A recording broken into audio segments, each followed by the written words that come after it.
Oops, what happened here? Oh.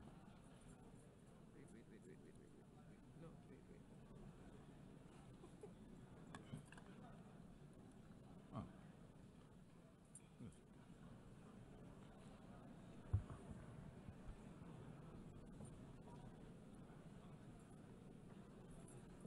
I declare the 10th emergency special session of the General Assembly resumed.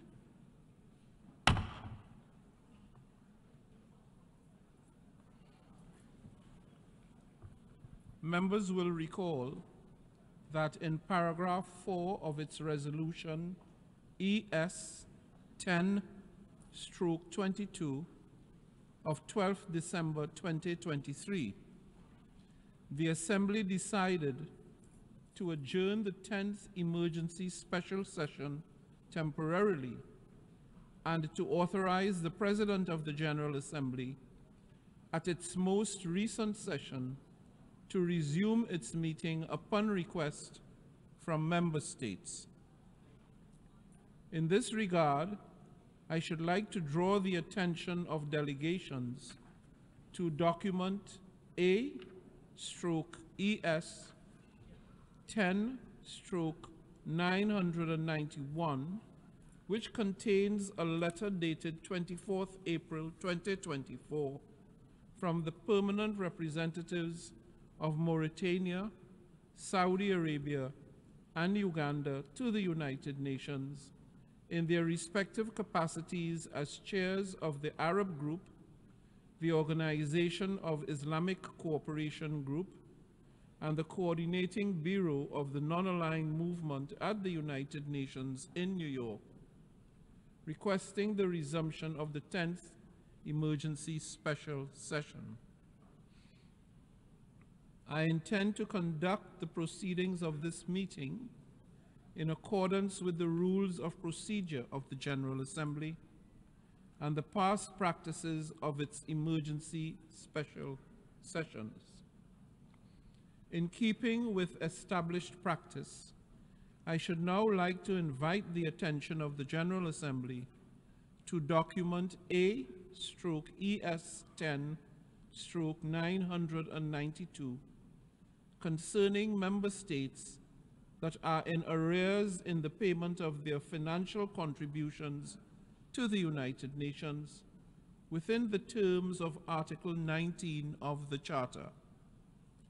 May I take it that the Assembly duly takes note of the information contained in this document? It is so decided. In this connection, I should like to recall that at the 39th plenary meeting of the 10th emergency special session on 26 October 2023, the General Assembly decided to follow the provisions of Resolution 78/2 of 5th October 2023, by which the Comoros, Sao Tome and Principe, and Somalia are permitted to vote in the General Assembly until the end of its 78th session, and to also allow these member states to vote at the 10th emergency special session. The General Assembly will now resume its consideration of Agenda Item 5, entitled Illegal Israeli Actions in Occupied East Jerusalem and the rest of the occupied Palestinian territory. In this connection, the Assembly has before it a draft resolution contained in document A/ES 10/L30 revision 1. The President will now deliver a statement from the rostrum.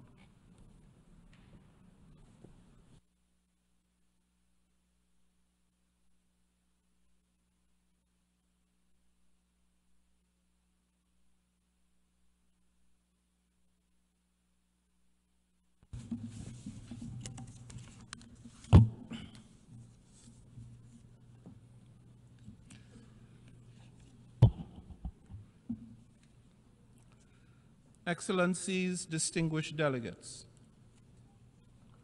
decades ago, the situation in the Middle East marked the first significant crisis for the newly established United Nations.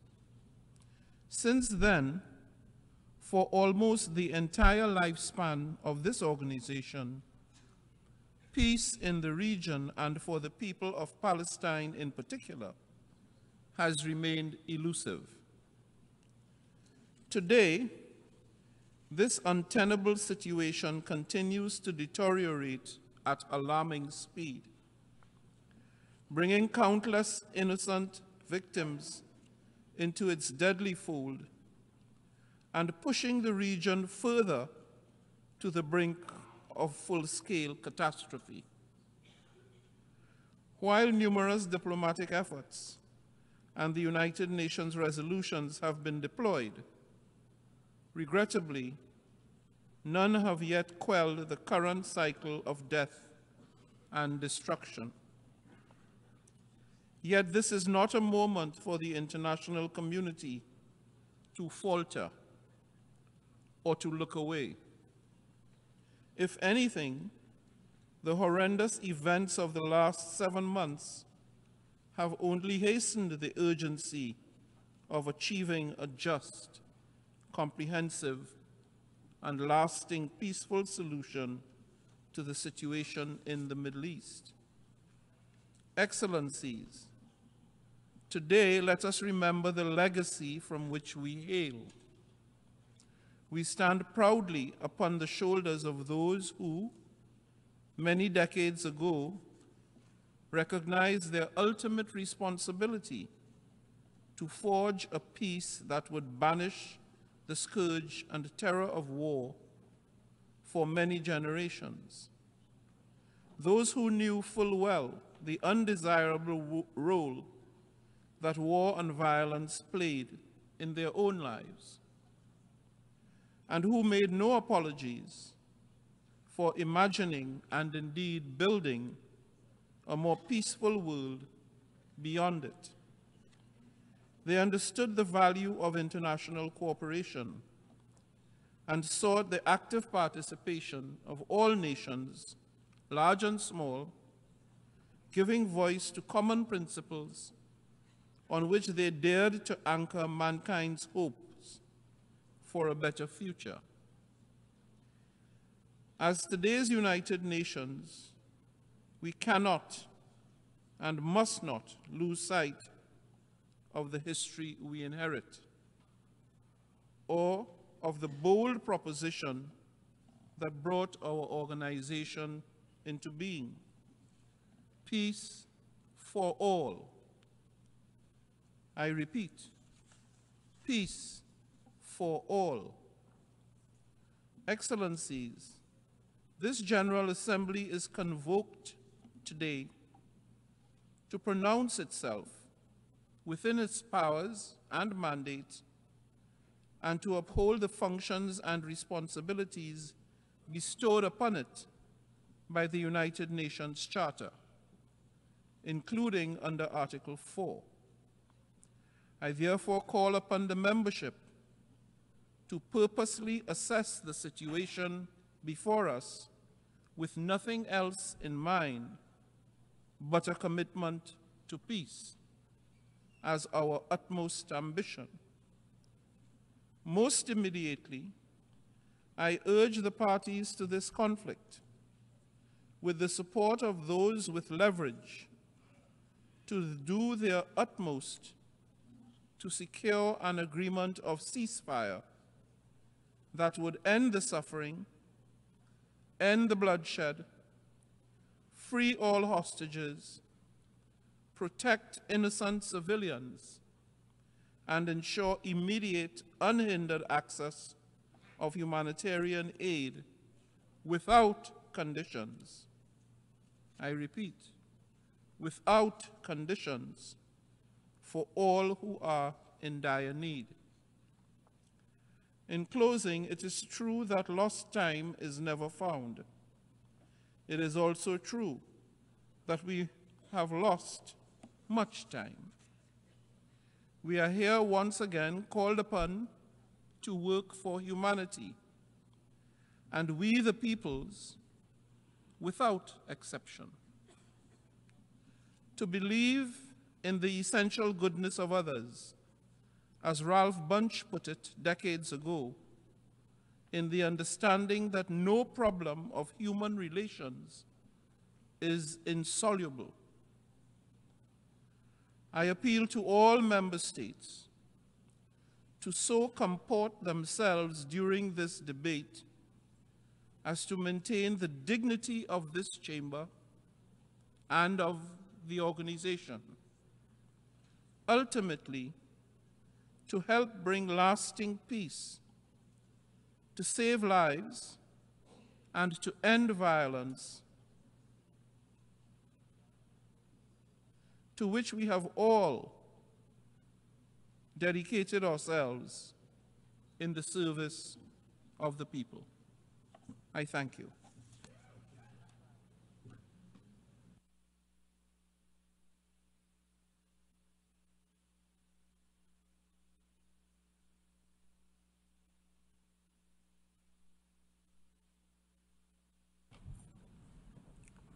I now give the floor to the distinguished representative of the United Arab Emirates on behalf of the Arab Group to introduce draft resolution A/ES10/L30 revision 1.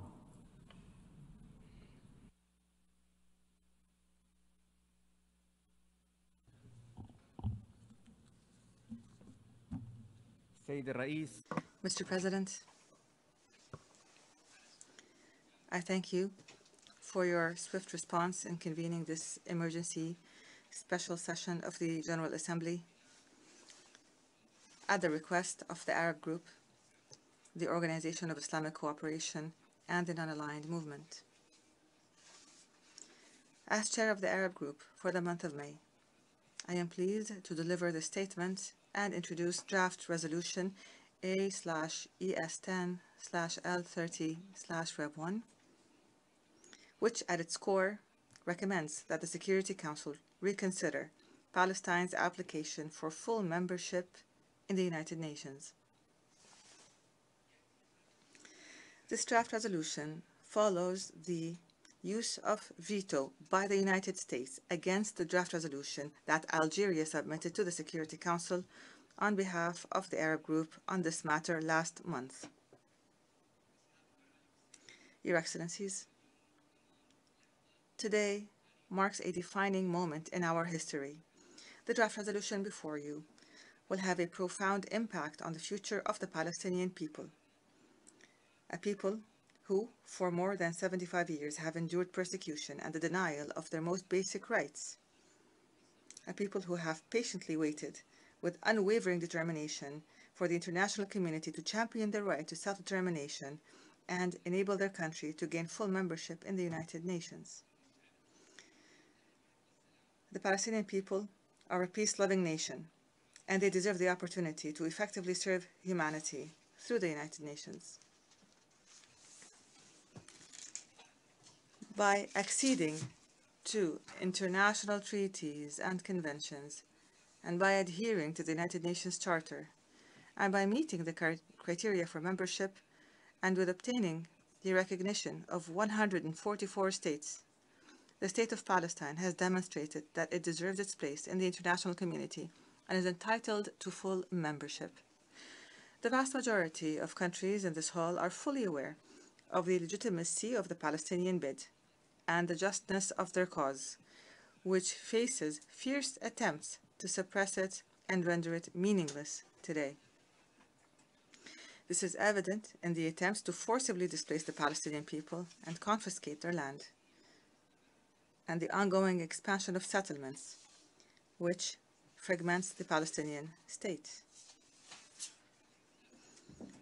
Added to this are the continuous and condemned Israeli attacks on the Gaza Strip, which have resulted in death and destruction.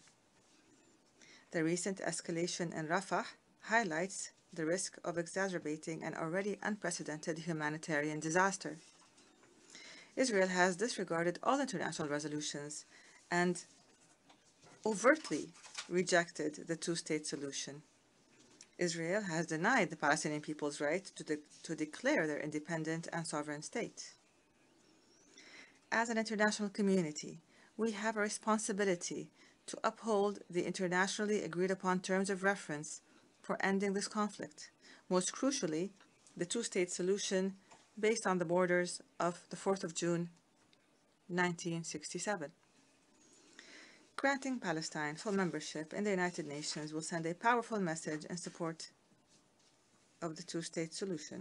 By voting in favor of today's draft resolution, you will demonstrate that the international community refuses to settle for anything less than upholding the legitimate rights of peoples and rejecting double standards. This is the protective shield for our countries in the face of current conflicts and crises in our world today. Fulfilling the UN's historic obligation towards the Palestinian people is long overdue, but it is never too late. Today, more than ever, the Palestinian people need the support of the United Nations. Today, each country has the freedom to choose its position and how it will be remembered in history. Will you take the side of truth, justice, and the principles of equality upon which the United Nations was founded? Will you defend an international order rooted in the rule of law and the legitimate rights of states to full membership? Will you support a people who have endured occupation and aggression for more than 7 decades? Are we going to send a clear message to the Security Council today that we will not relent in demanding Palestine's right to full membership and that the Council must respond to the will of the international community? Mr. President, Your Excellencies, the draft resolution presented today is unambiguous. As we have mentioned, it recommends that the Security Council reconsider and support Palestine's request in light of the General Assembly's recognition of Palestine's eligibility and the advisory opinion of the ICJ dated May 28, 1948, and in accordance fully with Article 4 of the United Nations Charter. Despite this resolution alone does not do justice to the state of Palestine, as it only grants additional rights, meaning that Palestine will remain an observer state without the right to vote in the General Assembly or put forward its candidature for United Nations organs. Therefore, we call upon the Security Council to respond to the General Assembly, this global body, and to the overwhelming majority of the international community by issuing a positive recommendation on the membership of the State of Palestine. This will enable the General Assembly to decide on Palestine's admission to the United Nations. The draft resolution also affirms the inalienable right of the Palestinian people to self-determination, including the right to establish an independent and sovereign state. The draft resolution also calls for renewed international efforts to end without delay Israel's occupation that began in 1967 and to reach a just, lasting, and peaceful settlement to the Palestinian question. Adopting this resolution will represent a historic step towards rectifying the historic injustice inflicted upon the Palestinian people for decades. It will bolster Palestine's status and participation in international fora. Voting against this resolution would be an abandonment of moral and legal responsibilities towards the Palestinian cause. It may also be interpreted as a green light for Israel to continue its violations which undermine the two-state solution. Therefore, the Arab group calls on all peace-loving nations that defend the legitimate rights of states to vote in favor of this resolution. Finally, while the Arab Republic of Egypt and the State of Qatar continue their tremendous efforts to reach an immediate and permanent ceasefire in Gaza, the Arab group emphasizes the importance of the international community creating a serious political horizon to relaunch the negotiating process that would contribute to achieving a just and comprehensive peace for the Palestinian people in accordance with the Arab Peace Initiative and other international references. Mr. President, before I conclude, I kindly request that you suspend the debate at 11 a.m. this morning to proceed to take action on draft resolution A/ES10/L30/Rev1, given the importance of the matter, with the understanding that the debate would resume immediately after the vote on the draft resolution and that the 10th emergency session would be temporarily adjourned after the conclusion of the debate. I thank you, Mr. President.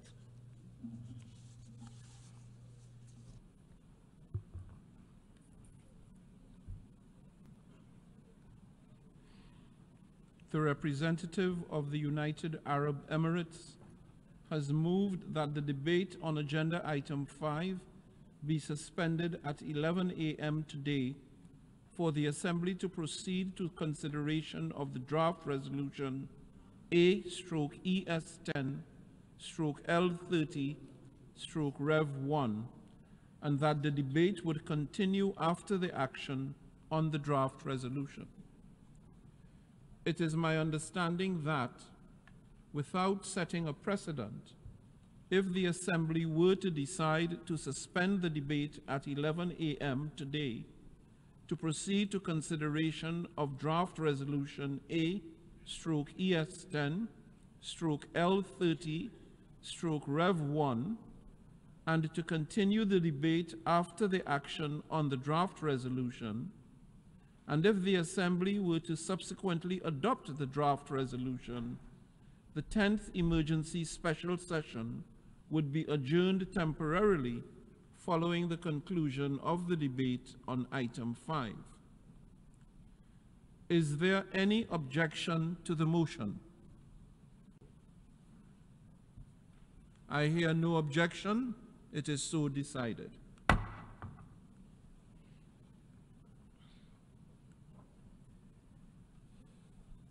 I now give the floor to the observer state of Palestine.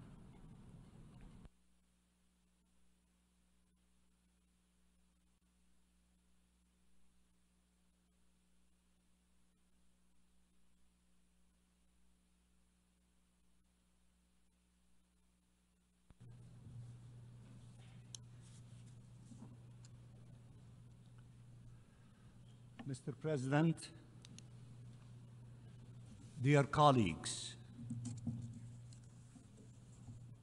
I stand before you as lives continue falling apart in the Gaza Strip, torn apart in the most brutal and devastating ways.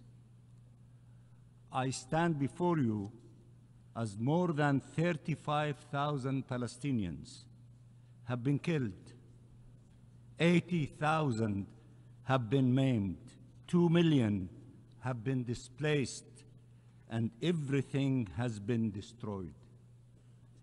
No words can capture what such loss and trauma signifies for Palestinians, their families, communities, and for our nation as a whole.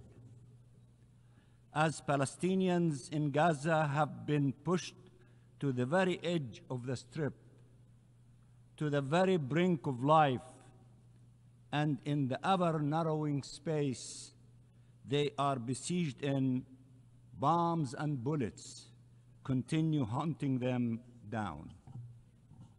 I stand before you as famine is settling in, by design and by the decision of the Israeli government, killing the most vulnerable among our people, children and women.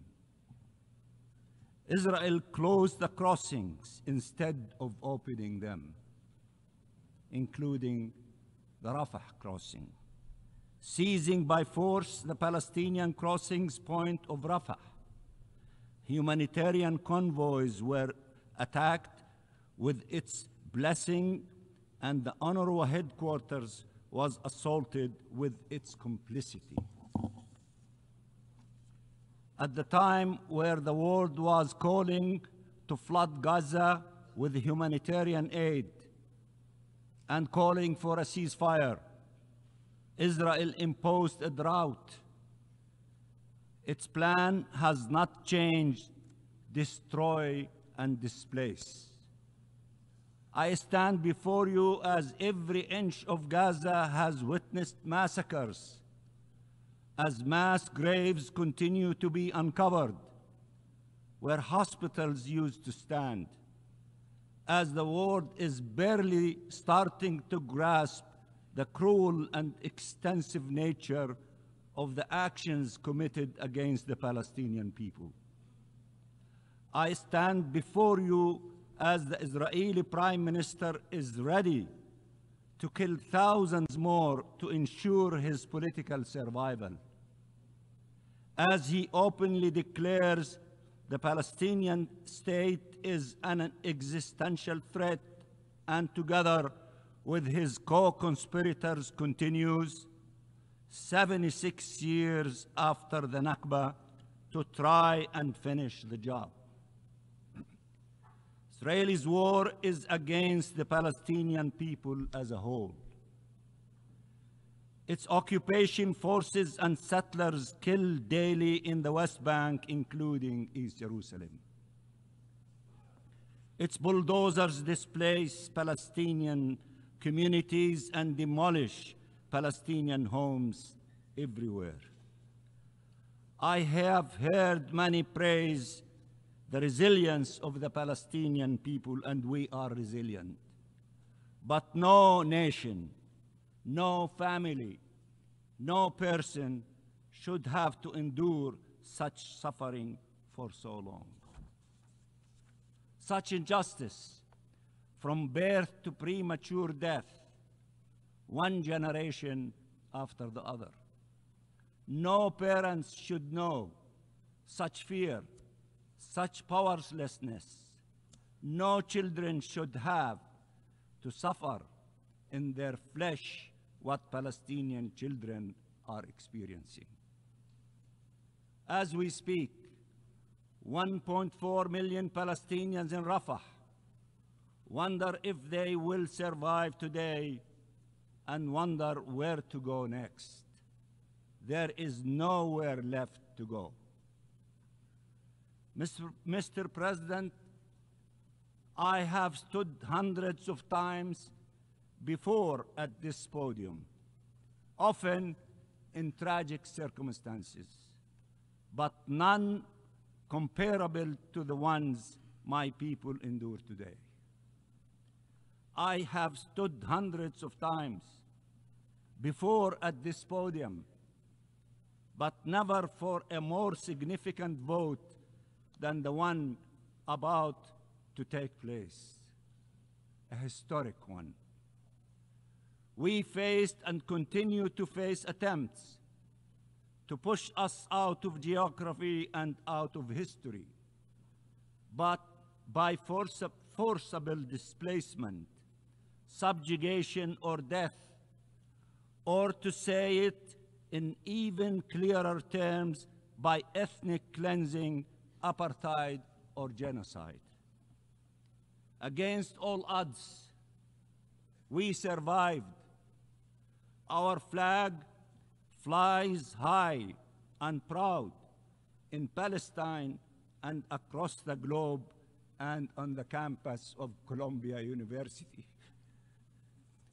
It has become a symbol raised by all those who believe in freedom and is just rule,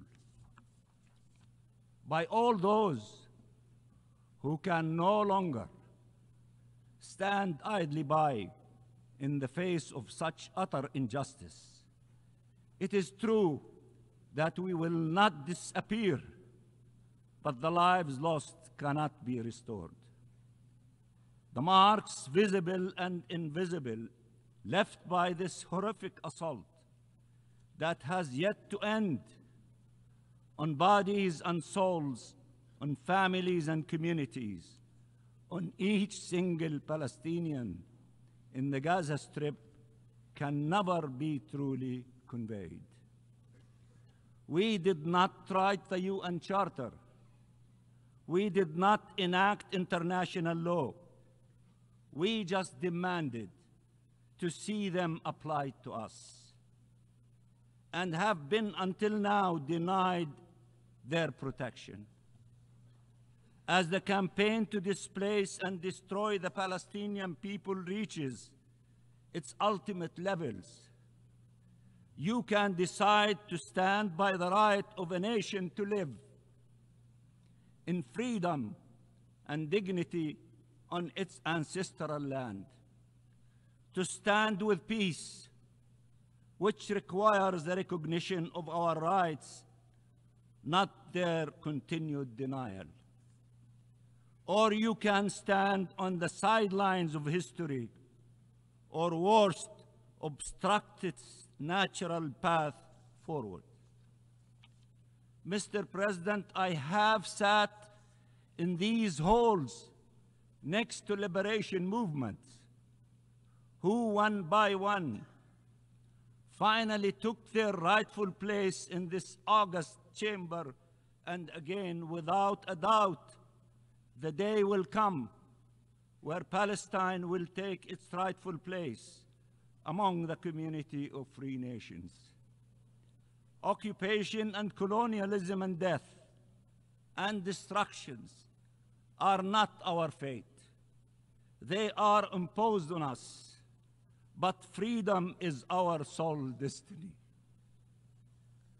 We share with many nations represented in this hall the suffering they endured, the struggles they led, the dreams they had.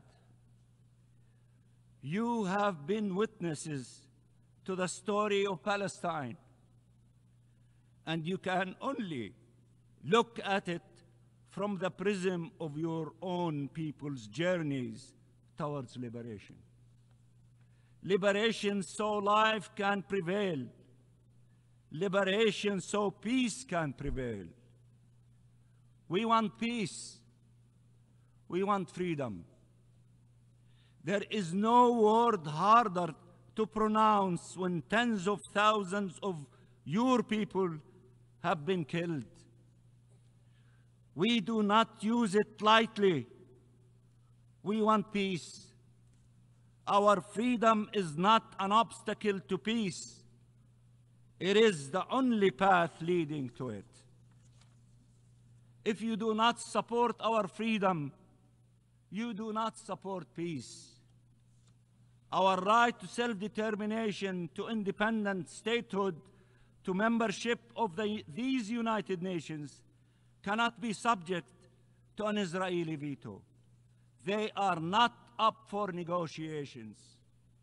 They are our inherent rights as Palestinians. Israel is clear that it wants to destroy Palestinian statehood. What does it mean to be for the two-state solution if you allow for the destruction of the Palestinian state? Mr. President, dear colleagues, dear brothers and sisters, dear friends, Palestine has been for generations of your compatriots the ultimate test for humanity's ability to live up to its promises. And it is once again, for this generation, the ultimate measure of the quest for justice. Its name was embraced by your founding fathers and your greatest leaders, and by our peoples. It is an integral part of the legacy of your ancestors and of the engagement of your younger generations. People from all creeds and faiths and race and age in the biggest cities and in the most remote villages are mobilizing for Palestine, mobilizing for a ceasefire, for an end of the occupation, for freedom and justice, and for peace. Mr. President, the UN Charter was often invoked during our negotiations, and we will always abide by the Charter, including when the processes it forces and limitations it imposes are to our detriment, and including after having been confined in an observer status for 50 years now. We wish from all those who invoked the Charter to abide by the right of the Palestinian people to self-determination guaranteed by the Charter, to confront the acquisition of Palestinian territory by force, denounced by the Charter, to preserve future Palestinian generations from the scourge of occupation and war as foreseen by the Charter. A yes vote is a vote for Palestinian existence. It is not against any state, but it is against the attempts to deprive us of our state. That is why the Israeli government is so opposed to it, because they oppose our independence and the two-state solution altogether. It is an investment in peace and thus empowers the forces of peace. How can anyone explain that Israel was admitted to the United Nations 75 years ago on the power of a resolution that foresaw two states, and without awaiting an end of the conflict, and while continuing to deny our rights and our existence, and that the state of Palestine, 75 years later, is still required to wait and remains met by a closed door preventing it from being admitted to this organization. Your vote today, of course, says a lot about your solidarity with Palestine, but also about who you are and what you stand for. It matters, and I know an overwhelming majority of you will stand again with the Palestinian people in their hour of need, and you will stand for just and lasting peace for the benefit of all. In simple words, voting yes is the right thing to do, and I can assure you, you and your country for years to come will be proud to have stood for freedom, justice, and peace in this darkest hour. As everyone is saying, free Palestine, and peace for all. And I repeat, free Palestine, and vote yes for the resolution, and I thank you so much.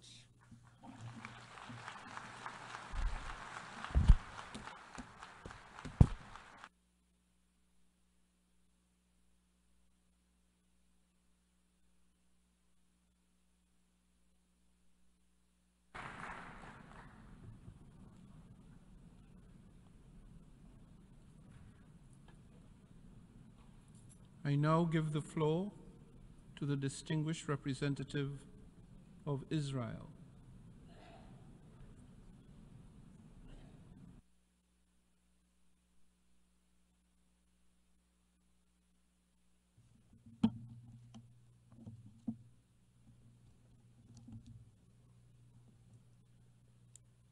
Thank you, Mr. President. Over 85 years ago, as World War II began, a force of sheer evil rose up with the goal of dominating the planet through genocide and destruction. After Hitler's rise to power, the Nazis sought to subjugate humanity under their iron fist while annihilating the Jewish people, but not only us, all those who they deemed subhuman. But in the face of this genocidal plot, the forces of good came together in order to end this horror, to return freedom and peace to the world. And following the Allies' victory, this institution here, the United Nations, was founded with the mission of ensuring such tyranny never raises its ugly head again, never.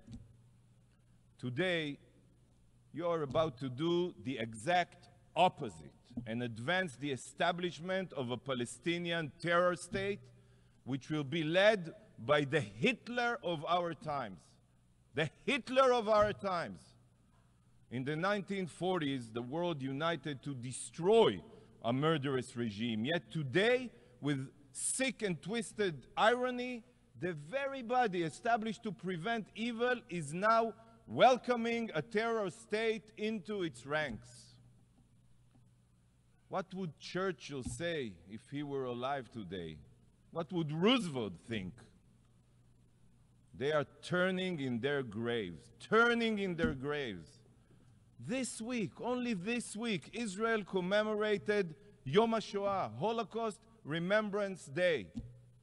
And it is during our sacred week that this shameless body has chosen to reward modern-day Nazis with rights and privileges. As Israelis mourn the Jewish babies burned in the crematoria, you here at the UN usher in the collaborators of the Israeli babies burned on October 7th. How can you be so blind? Is it your political interest? Are these your distorted values? Are you being threatened by diplomatic terror of the Palestinians and their collaborators? There are many here. Colleagues, today's destructive vote is not only opening the UN's doors to the terror-supporting Palestinian Authority. If it was, then it would be bad enough. But as you all know, the Palestinian Authority does not even have control of its own territory. Do you know who controls Gaza? You probably have forgotten, because in all of your resolutions here since October 7th, you have failed to even call them out by name. So I'll remind you, it's the terrorists of Hamas. But Hamas doesn't only control Gaza. Hamas has also taken over Palestinian neighborhoods, Palestinian villages in Judea and Samaria, what you call the West Bank. In every poll, Hamas today is predicted to win Palestinian elections, if they ever happen. So today, the General Assembly is not only about to grant the rights of a state to the Palestinian Terror Authority. Today you are also about to grant privileges and rights to the future terror state of Hamas. You have opened up the United Nations to modern-day Nazis, to genocidal jihadists committed to establishing an Islamic state across Israel and the region, murdering every Jewish man, woman, and child. It makes me sick. Sick. In the years to come, you will have to explain how, in opposition to all morality and the UN Charter, you did everything to give a state to a group of mass murderers, to the Hitlers of our times. So here it is. I present to you the future outcome of today's vote. This is the outcome of your vote. Soon to be President Yihya Sinwar, President Tyrant of the state of Hamas, sponsored by the UN, by the way. And he owes his deepest gratitude to you. the General Assembly. When Hamas rises to power, the Palestinian representative who just spoke here, you know what will happen to him. He will be recalled.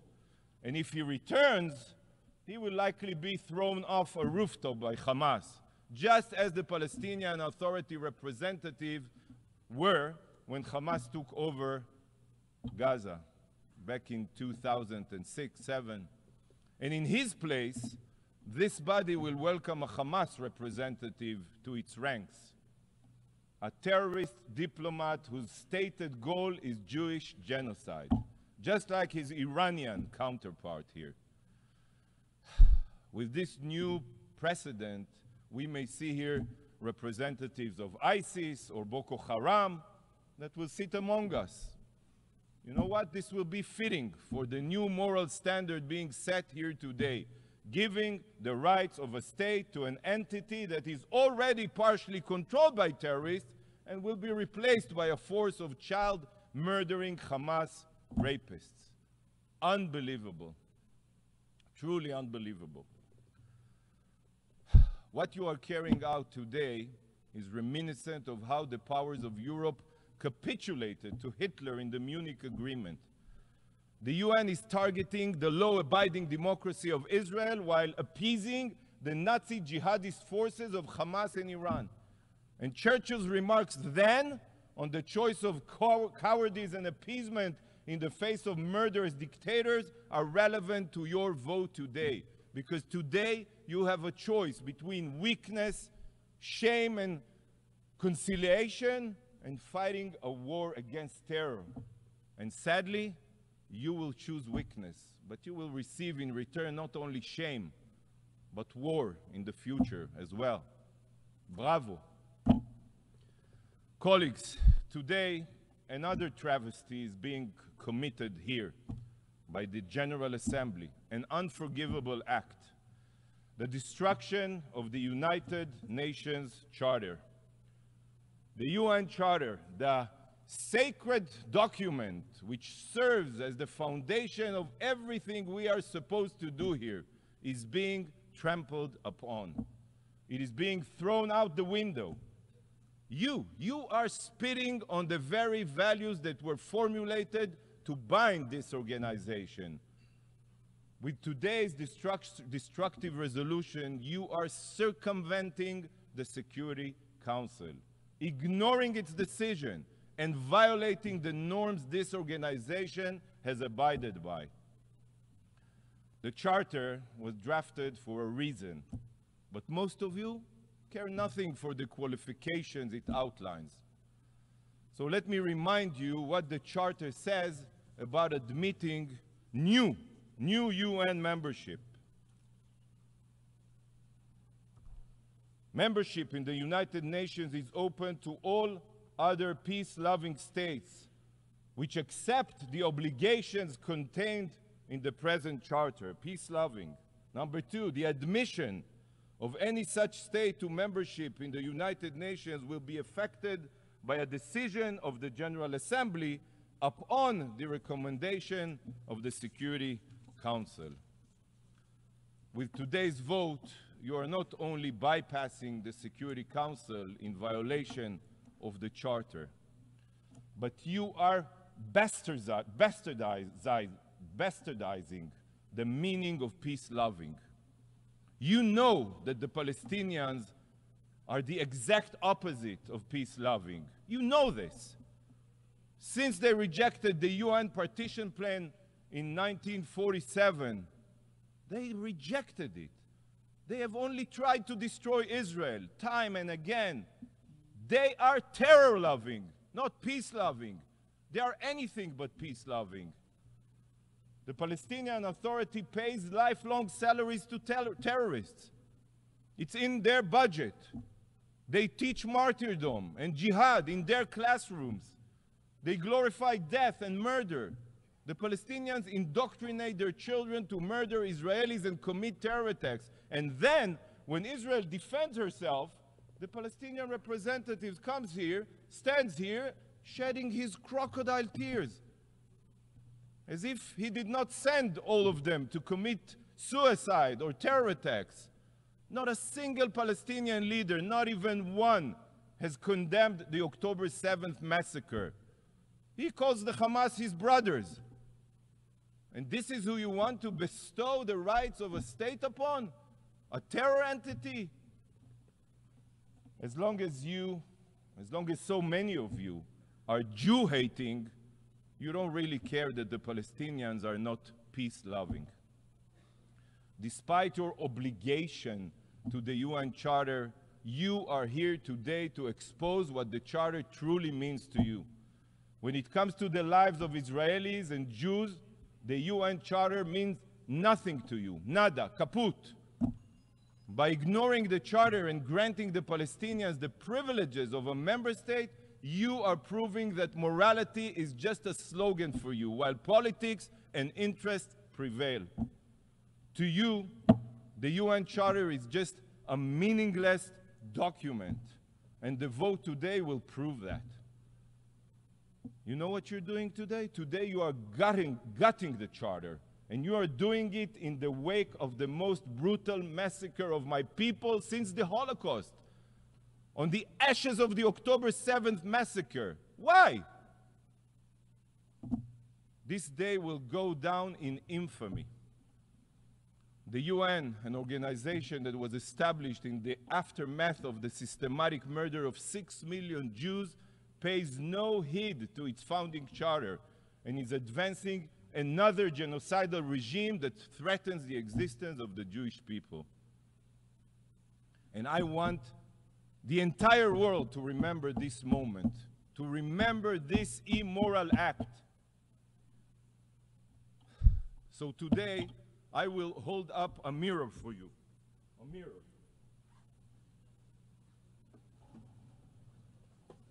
This is your mirror. So that you can see exactly what you are inflicting upon the UN Charter with this destructive vote. This is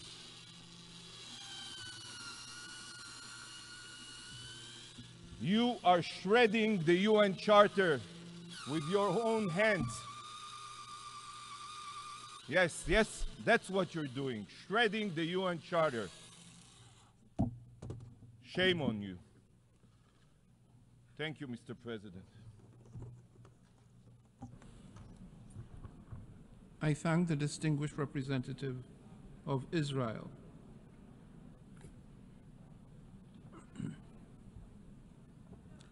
In light of the decision taken by the General Assembly earlier today to suspend the debate on agenda item 5 at 11 a.m., the Assembly shall now proceed to consider draft resolution A/ES10/L30 revision 1.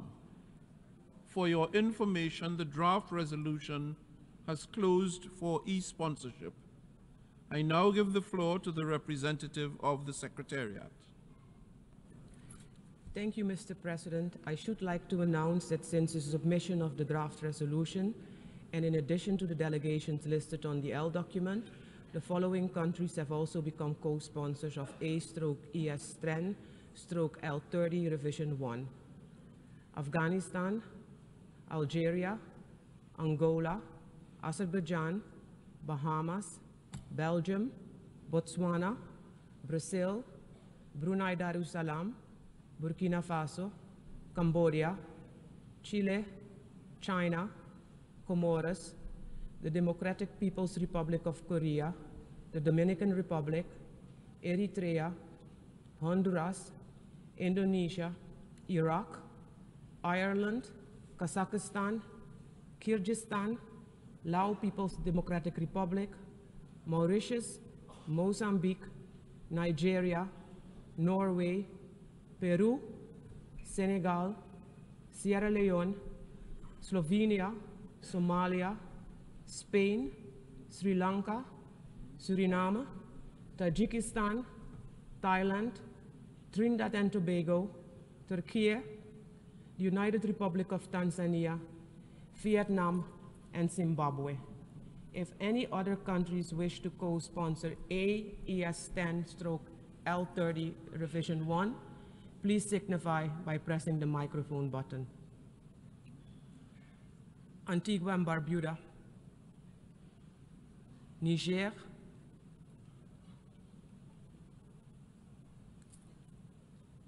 that's it, Mr. President. I thank you.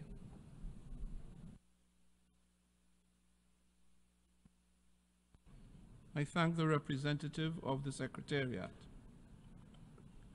Before giving the floor for explanations of vote before the vote, may I remind delegations that explanations of vote are limited to 10 minutes and should be made by delegations from their seats.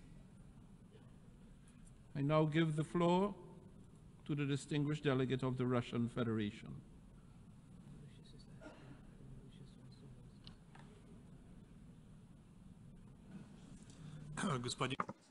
President, 7 months ago, another escalation in the Palestine-Israeli conflict began.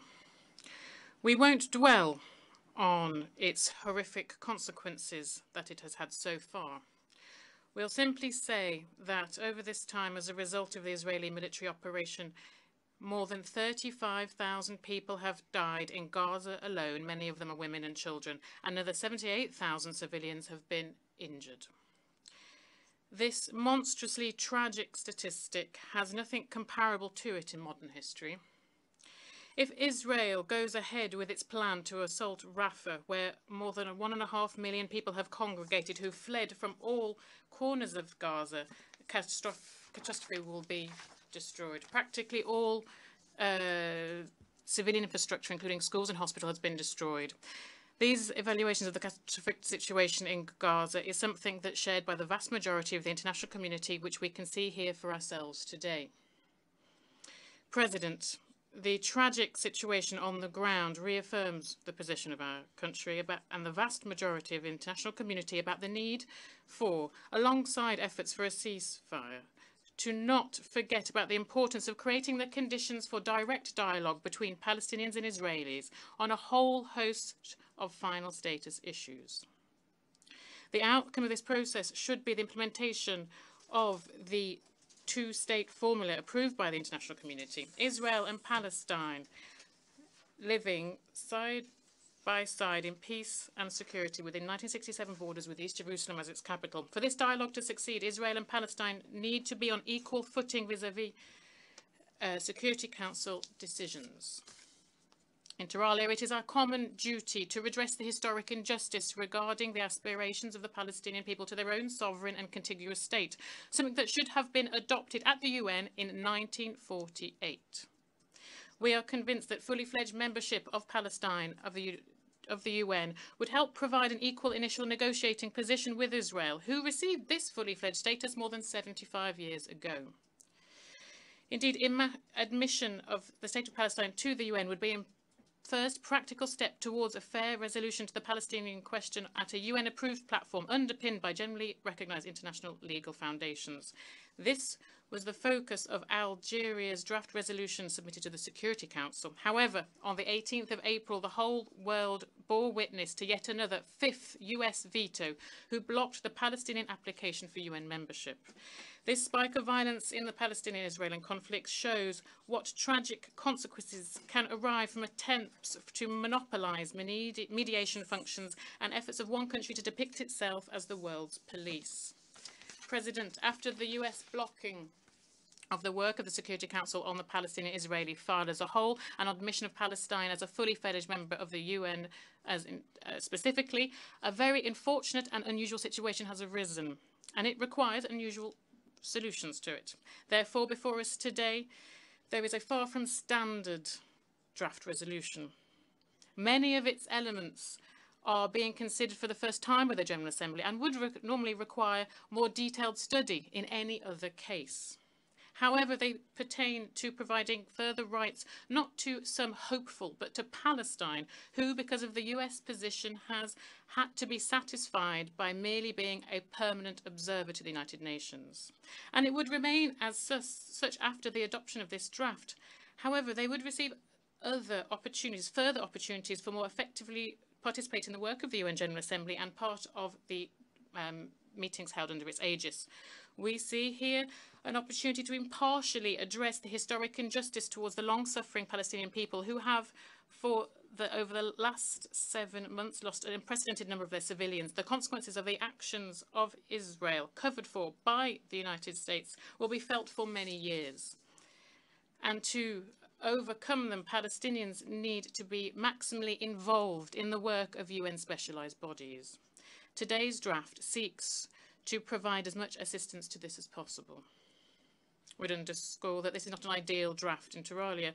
We believe that the draft resolution did not mention the occupying powers in the United States. However, underscore that this decision is a one-off and does not set, as shown in the text of the draft, a precedent. We intend to vote in support of this document in memory of those Palestinian civilians who, because of the inability of the international community and the UN to stop the bloodshed, did not live long enough to see Palestine's admission as a fully fledged member of our organization. We call on those who are not indifferent to their fate and the fight for their rights to do the same. However, it's crucial to understand that adoption of this resolution does not replace the main task here, which must be addressed very soon.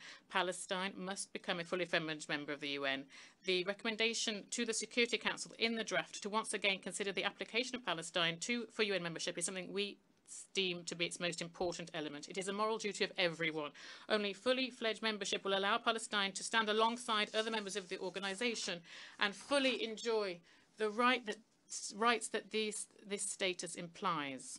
Before this, the path set forth in the UN Charter still needs to be followed. We hope that this time the US, who today has had every opportunity to see for themselves the vast support of the international community, will not block at the Security Council a positive decision to this question, and will soon, at the UN General Assembly, the GA will be able to consider, upon a positive recommendation of the Council, a draft resolution on the admission of Palestine to the UN family. The Palestinian people have long merited this. Thank you for your attention.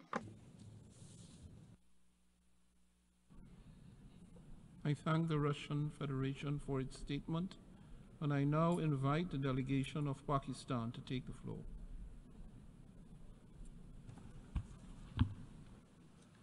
Thank you, Mr. President.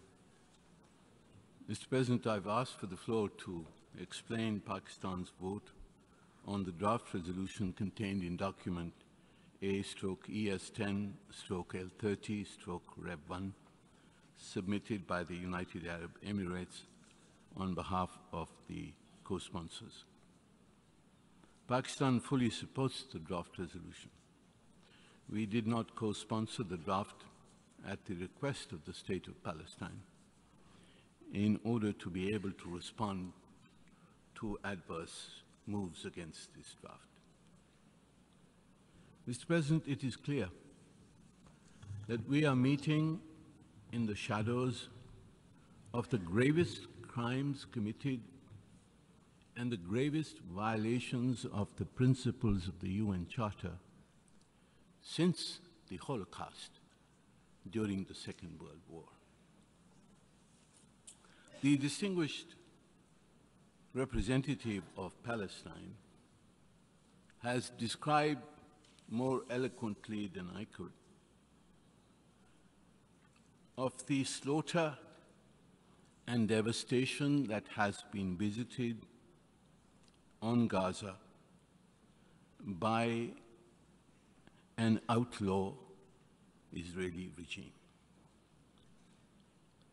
Israel has refused the calls by this Assembly, by the Security Council, and even by its patrons and friends to halt the massacre of innocents and accept an immediate ceasefire. The Israeli leadership has reneged on negotiated deals for a ceasefire. It has now initiated its assault on Rafah, which the UN Secretary General has rightly warned, and I quote, would be a strategic mistake, a political calamity, and a humanitarian nightmare, unquote. Indeed, there will come a day when Israel will be held accountable for the crimes that it is committing in Palestine, especially in Gaza today. And we shall work towards holding Israel and its leadership accountable for these crimes. Yet what we have heard today are insults. Insults hurled at the United Nations, at this assembly, and at its member states. This is the arrogance of the aggressor. It reflects the impunity of the occupier of a land for over 70 years, trampling the inherent and charter-given right of the Palestinian people to self-determination. And we hope that the Assembly will appropriately respond to such insults, because I think it is contrary to the expectations of a member state and to the standards and practices of the United Nations. Mr. President, today the General Assembly is asked to take a first step towards a final settlement of the conflict, an important step to rectify the historic injustice against the Palestinian people. It was as a result of this Assembly's vote in 1947 that Palestine was partitioned between Israel and a Palestinian state. Yet only Israel is a member of the United Nations. The Palestinian people have been denied their right to self-determination since 1947. And after 1967, they have been obliged to live under Israel's brutal occupation. This General Assembly can partially redress this historic injustice by admitting Palestine as a full member of the United Nations. It meets all the criteria of membership. Its membership enjoys the support of the vast majority of the UN member states.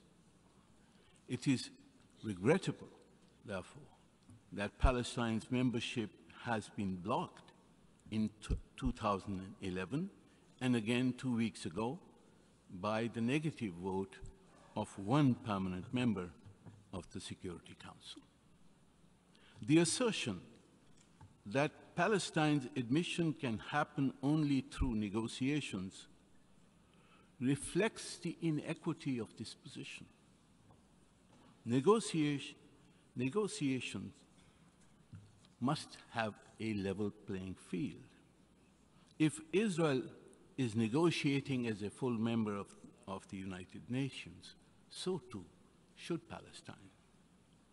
Mr. President, the adoption of the draft resolution contained in document L30 Rev 1 will determine, I'm sure with the near unanimous support of member states, that Palestine is qualified for membership.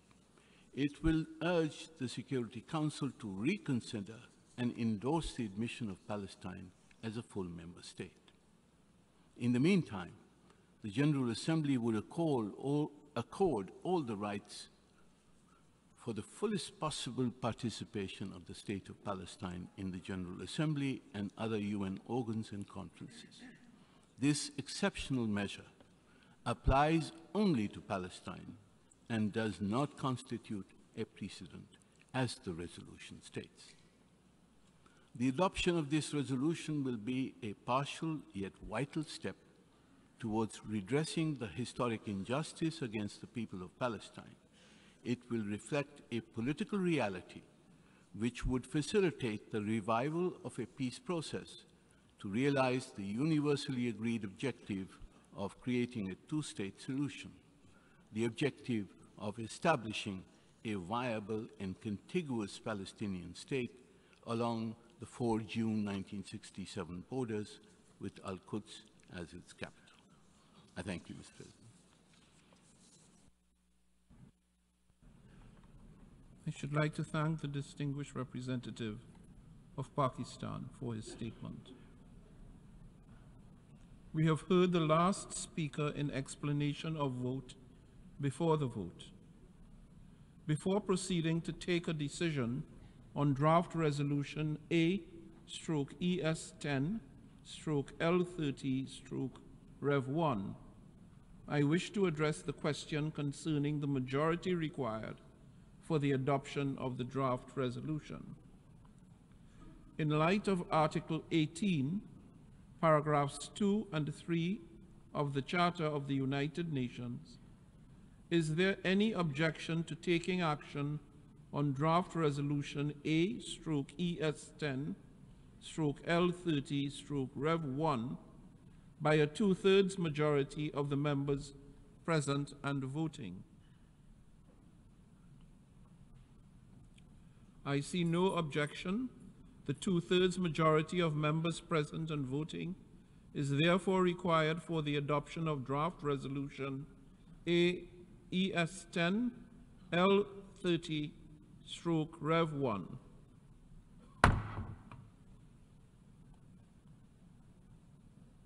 The General Assembly will now take a decision on draft resolution A/ES10/L30/Rev1 entitled Admission of New Members to the United Nations. A recorded vote has been requested. We shall now begin the voting process. Those in favor of draft resolution A/ES10/L30/Revision 1, please signify. Those against and abstentions. The General Assembly is now voting on draft resolution A/ES10/L30/Revision 1, entitled Admission of New Members to the United Nations. Will all delegations confirm that their votes are accurately reflected on the screen? The voting has been completed. Please lock the machine.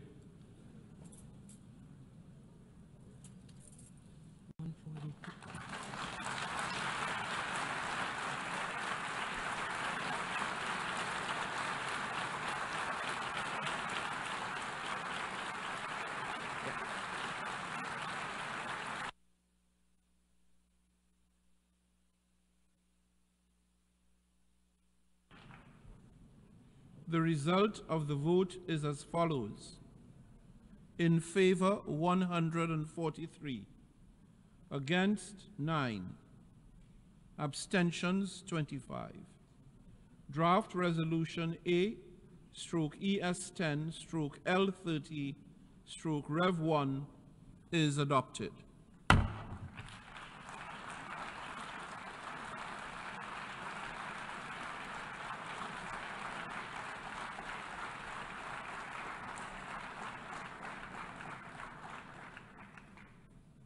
Before giving the floor for explanations of vote after the vote, may I remind delegations that explanations of vote are limited to 10 minutes and should be made by delegations from their seats. I now give the floor to the delegation of Singapore.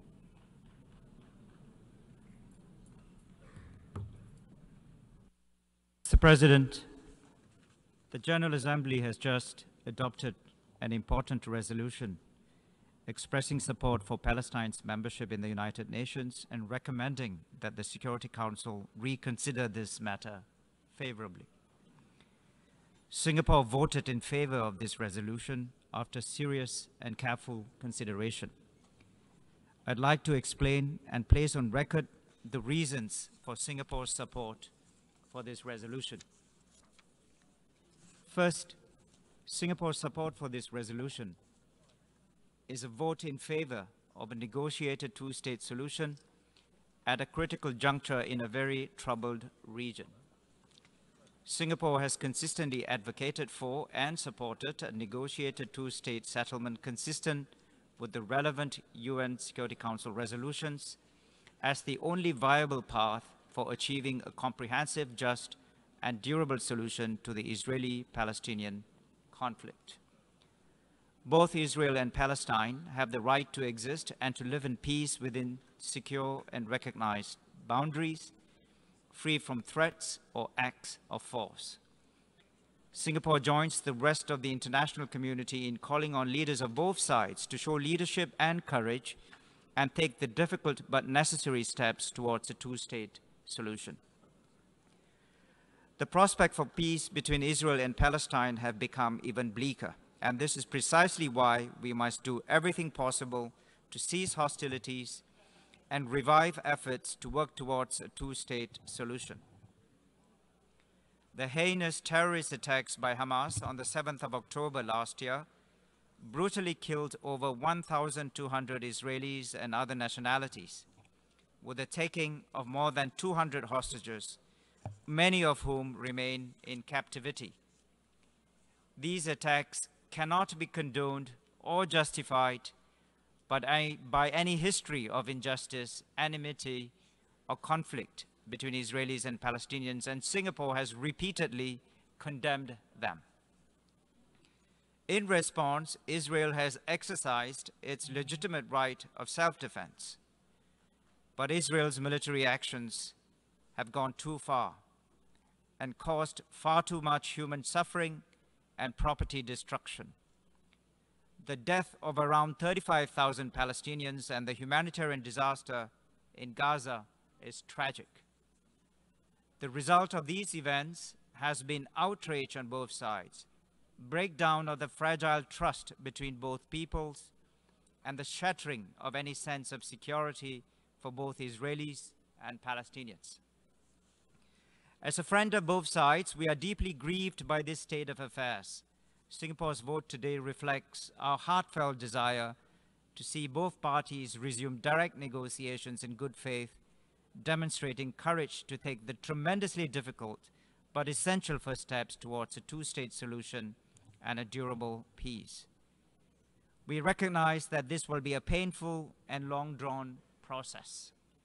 The work to rebuild trust and restart dialogue must begin now.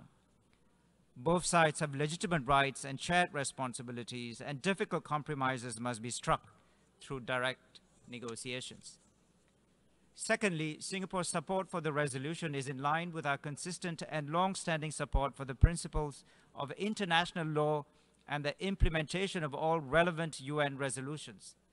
The General Assembly Resolution 181, amongst other things, divided the mandate of Palestine into separate Arab and Jewish states. The UN Security Council Resolutions 242 and 338 called for the withdrawal of Israel's armed forces from territories occupied in the Six-Day War. Subsequent resolutions have referred explicitly to a two-state solution. Unfortunately, these resolutions have never been implemented. Thirdly, we support the right of the Palestinian people to a homeland.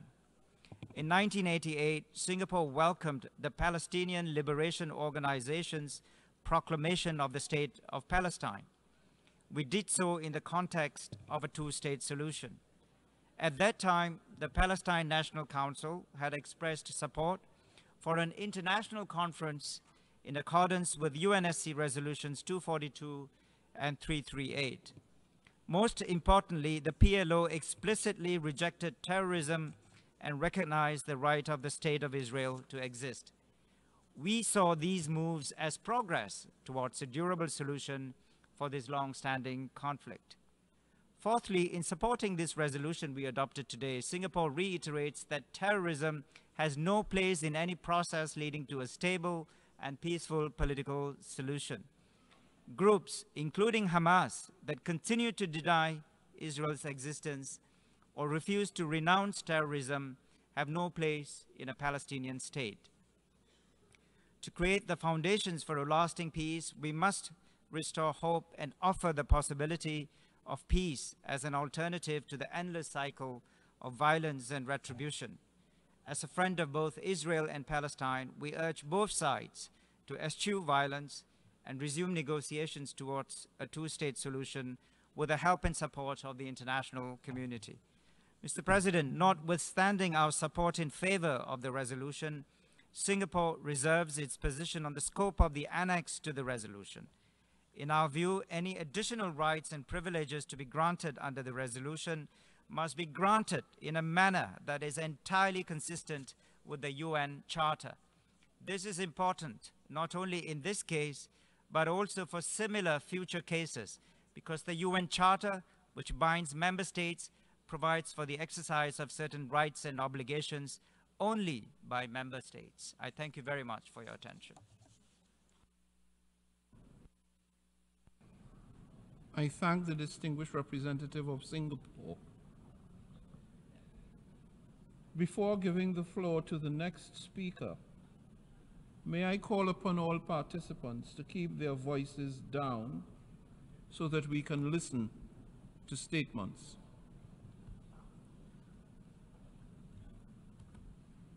I now offer the floor to the delegation of Denmark. Thank you, Mr. President. 77 years ago, in this assembly, Denmark voted in favor of establishing two states in the former mandate of Palestine. Today's vote is an expression of Denmark's continued commitment to the realization of a two-state solution, a peaceful, lasting, and sustainable solution where the State of Israel and an independent State of Palestine can live side by side in peace and security. Denmark has consistently stood by Israel and its inherent right to self-defense in accordance with international law. We have also supported the Palestinian right to statehood and the building of the Palestinian Authority, and we continue to do so. 12 years ago, Denmark voted in favor of granting Palestine status as a non-member observer state to the United Nations. Our vote today is a natural continuation hereof and an important step towards Palestinian membership of the United Nations.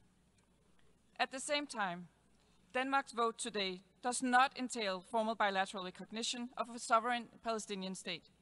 This is a separate question, which we'll continue to consider within the framework set out by international law.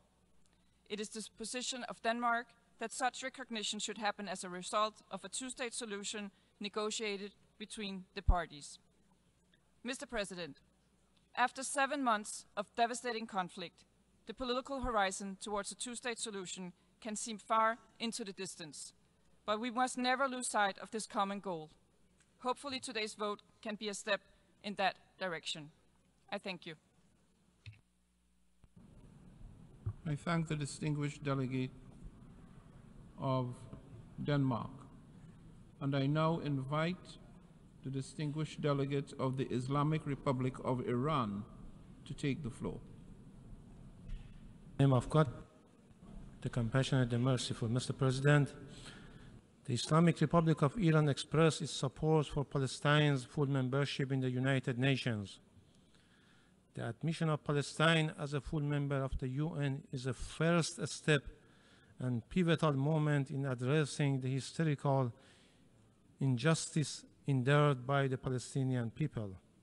We reiterate the operative paragraph 1 of the resolution just adopted, upon which the General Assembly determines that the State of Palestine is qualified for membership in the United Nations in accordance with Article 4 of the Charter, which means it is a peace-loving state, is able and willing to carry out the obligations of the Charter, and should therefore be admitted to membership in the United Nations.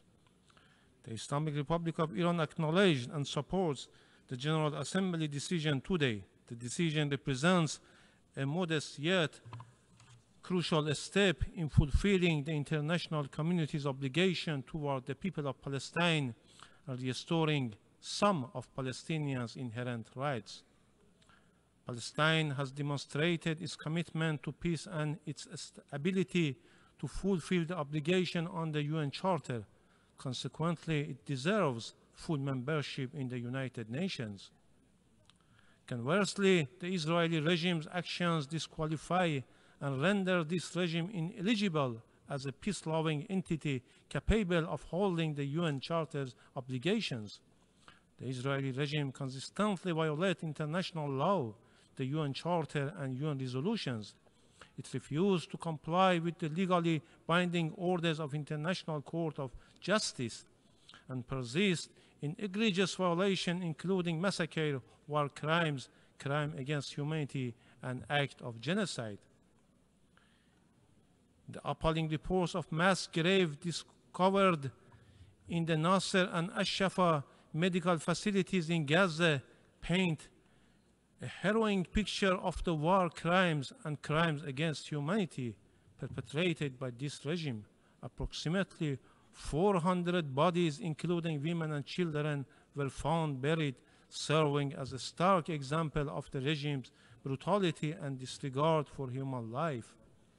These actions run counter to the fundamental value of the United Nations and all basic norms and principles of international law and threaten international peace and security. We regret that the United States has obstructed the draft press statement of Security Council proposed by Algeria, which calls for an impartial, transparent, and international investigation. This responsible behavior by US is unacceptable, reckless, and contradicts the international community's will. Mr. President, despite the overwhelming support by the international community, the US, as a staunch supporter of the occupying regime, has once more chosen to blind its eye to the reality and made cynical efforts to hinder the realization of the noble aspiration of Palestinian people for full membership. However, today's vote shows how the United States is isolated in its unconditional support of the Israeli regime. We trust that today's vote sends a clear message to the Security Council. Upon the adoption of this resolution, we hope that the Security Council will be able to reconsider its previous stance regarding the Palestinian request for full membership. Mr. President, the Islamic Republic of Iran firmly believes that support for the cause of Palestine and Palestinian people must continue until they can realize their fundamental rights, in particular their right to self-determination and the establishment of an independent state of Palestine in all occupied territories with Al-Quds al-Sharif as its capital. As we have stated before, we are of the view that the return of Palestinian refugees to their homeland and the holding of a referendum on the self-determination represents the most effective and durable solution to the Palestinian question. Through a referendum, Palestinian Muslims, Jews, and Christians will be able to choose their own political system and enjoy their right fairly and equally. In conclusion, my delegation voted in favor of the resolution and consider it as a demonstration of international community's strong support for the cause of Palestine, particularly the Palestinian people's realization of their inalienable right to self-determination. While we welcome the adoption of the resolution, our hearts go out to the people of Gaza and Rafah, who endure the ongoing atrocities committed by Israel.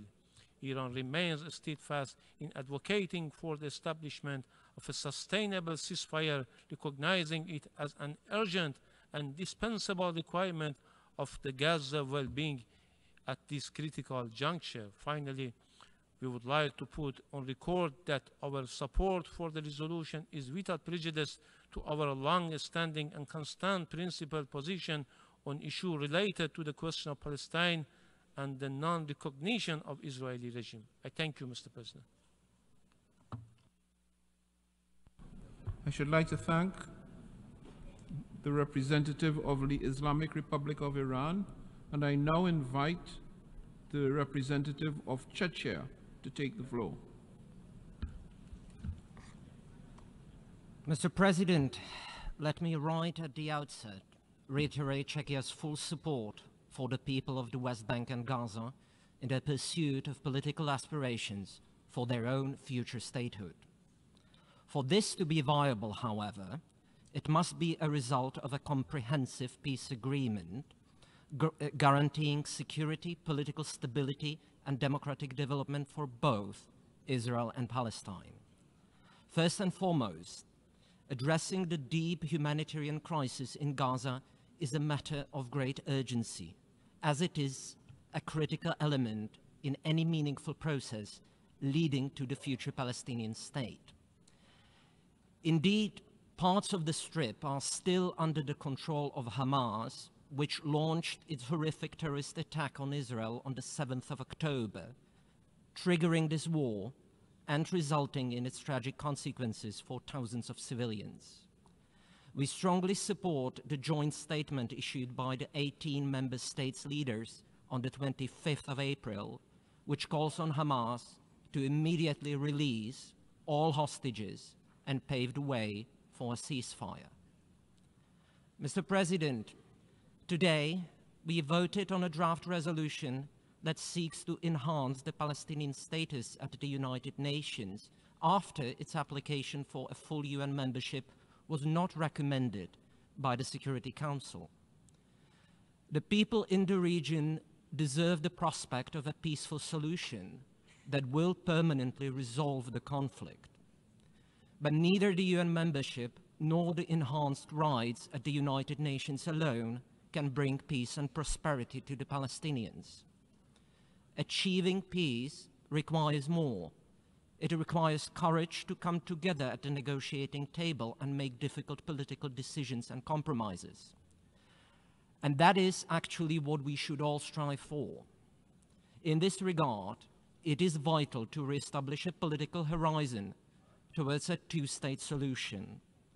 A negotiated agreement remains the only viable path to achieving lasting security and peace for all. We also encourage the region to embark on a path of cooperation, including through the Abraham Accords, to foster a better future for the Middle East.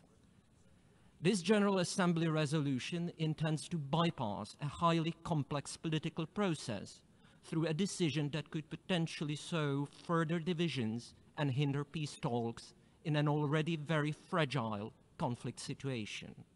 Furthermore, it attempts to circumvent the established legal procedures for admission of new members to the United Nations family by awarding rights and privileges of a member state to an observer. This is in contradiction with the intention of the UN Charter. Mr. President, precisely for these reasons, Czechia was not in a position to support the draft resolution, and we voted no. I thank you. I thank the representative of Czechia, and I now invite the representative of the United States to take the floor. Thank you, Mr. President. President Biden has been clear that sustainable peace in the region can be achieved only through a two-state solution, with Israel's security guaranteed, where Israelis and Palestinians can live side by side with equal measures of freedom and dignity. It remains the U.S. view that unilateral measures at the UN and on the ground will not advance this goal. This General Assembly resolution was no exception, and so the United States voted no. Our vote does not reflect opposition to Palestinian statehood. We have been very clear that we support it and seek to advance it meaningfully. Instead, it is an acknowledgement that statehood will come only from a process that involves direct negotiations between the parties. There is no other path that guarantees Israel's security and future as a democratic Jewish state. There is no other path that guarantees Palestinians can live in peace and with dignity in a state of their own. And there is no other path that leads to regional integration between Israel and all its Arab neighbors, including Saudi Arabia. The United States is committed to intensifying its engagement with the Palestinians and the rest of the region to advance a political settlement that will create a path to Palestinian statehood and subsequent membership in the United Nations. This resolution does not resolve the concerns about the Palestinian membership application raised in April in the Security Council through the Admissions Committee process. And should the Security Council take up the Palestinians' membership application as a result of this resolution, there will be a similar outcome. Additionally, the draft resolution does not alter the status of the Palestinians as a non-member state observer mission. Even this unproductive text makes that explicit. As a result of this vote, the Palestinian non-member state observer mission has not gained the right to vote in the General Assembly. It also has not gained the right to put forward candidates in UN organs or to be elected as a member of the Security Council. In short, the Palestinians' non-member state observer mission does not have the same standing as a member state after this vote. In the meantime, the United States will continue to oppose measures that undermine the prospect of a two-state solution. This includes any actions that violate the principles that Secretary Blinken has affirmed repeatedly, that Gaza cannot be a platform for terrorism, that there should be no Israeli reoccupation of Gaza, and that the size of Gaza's territory should not be reduced. We believe a two-state solution coupled with these elements is the best way to achieve a durable peace in the region, along with security for Israelis and Palestinians. It remains the U.S. view that the most expeditious path toward statehood and UN membership for the Palestinian people is through direct negotiations between Israel and the Palestinian Authority with the support of the United States and other partners. Thank you, Mr. President.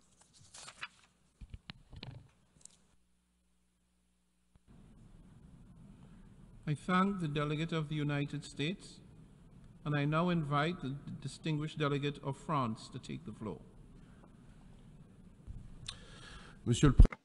President, France voted in favour of the draft resolution proposed by the United Arab Emirates. This provides new rights to the observer state of Palestine within the United Nations. The clarifications provided in the resolution regarding the right to vote and the right to be elected, which are the prerogatives of member states alone, is something that's welcome.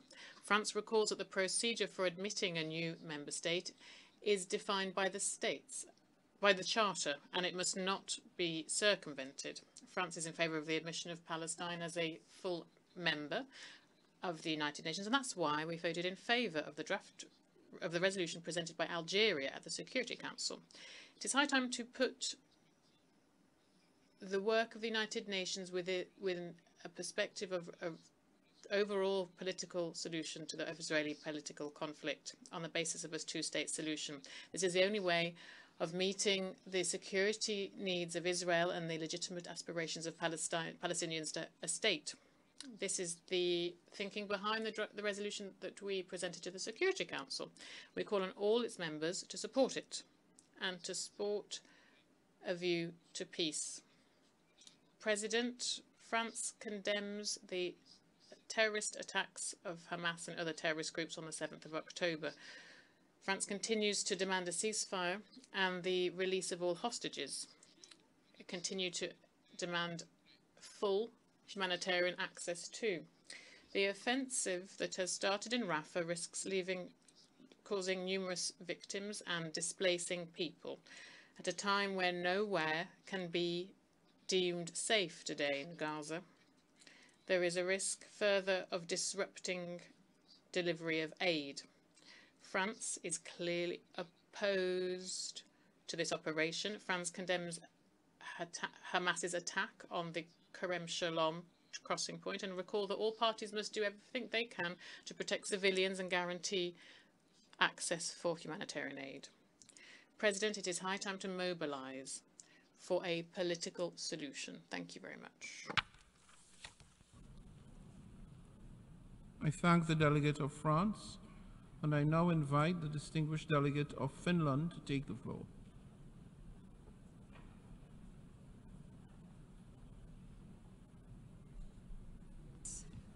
Finland abstained in the vote on the General Assembly resolution ES 10/L30.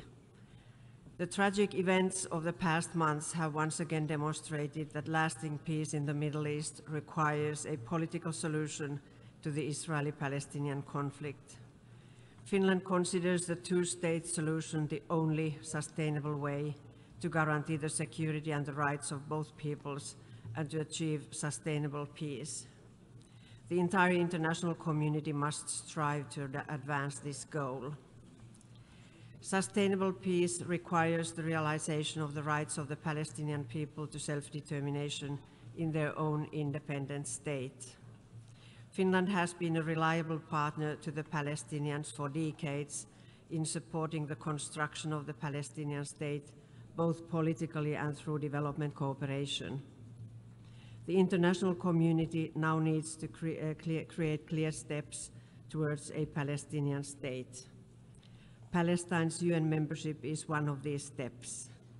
It is of utmost importance that the membership is not merely symbolic, but comes as part of a broad-based plan that produces concrete improvements to the situation of the Palestinians and the security of the whole region. Unfortunately, the international community has not yet agreed on such a plan. Finland wants to see an independent, internationally recognized Palestinian state as a full member of the United Nations as soon as possible. Despite the difficult situation, it is important that all peoples in the region become aware of the necessity of the two-state solution. The leadership of both parties must act in a manner that makes the two-state solution credible in the eyes of the citizens. Mr. President, the protection of civilians must immediately become the highest priority. Israel must stop all its illegal activities in the West Bank and release the Palestinian revenues it is withholding. The Palestinian government needs to implement its reform program. We all must acknowledge openly that there is no return to the status quo ante of 7th of October. Finland continues to call for a sustainable ceasefire in Gaza and the immediate release of all hostages. Ultimately, the benefits of the two-state model clearly outweigh disadvantages for all residents in the region. The peoples of Israel and Palestine deserve a better, secure future, and the Palestinians have the right to take decisions on their own affairs. Thank you, Mr. President. I should like to thank the distinguished representative of Finland, and I now invite the distinguished representative of Australia to take the floor. I thank you, Mr. President. Australia welcomes this resolution's unwavering support for the two-state solution of Israel and Palestine living side by side in peace and security within recognised borders. This is a clear rejection of the goals and methods of Hamas. A two-state solution, Israel and Palestine, is the opposite of what Hamas wants. We condemn Hamas' terrorist attack on Israel and call for the immediate release of all hostages. Australia has long believed a two-state solution offers the only hope for breaking the endless cycle of violence and achieving lasting peace. Like many member states, Australia has been frustrated by the lack of progress. There is a role for the international community to build momentum, set expectations that parties resume negotiations for tangible progress, and to support efforts for a political process. The resolution does not provide membership of the United Nations and retains the status of the permanent observer mission with a modest extension of additional rights. We appreciated our engagement with member states and the Palestinian observer mission to ensure that this was clear. The resolution expresses the General Assembly's aspiration for full Palestinian membership of the United Nations, something which must ultimately be recommended by the Security Council consistent with the Charter. While this resolution is not what we would propose, it is for all these reasons that Australia voted yes. Like many other countries, Our vote for this resolution is not bilateral recognition of Palestinian statehood. Nevertheless, Australia no longer accepts that recognition can only come at the end of the peace process. We have been clear there is no role for Hamas in a future Palestinian state. Such a state cannot be in a position to threaten Israel's security.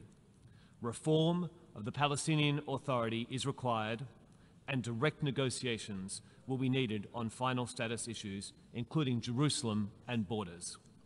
We have listened to Israel's concerns. Australia will always remain committed to Israel's right to exist in peace and security. We believe a two-state solution is the only way to assure this. We know this vote won't resolve the immediate crisis. A humanitarian ceasefire in Gaza is needed urgently. The catastrophic humanitarian situation must be addressed, and Hamas must release all hostages. Thank you.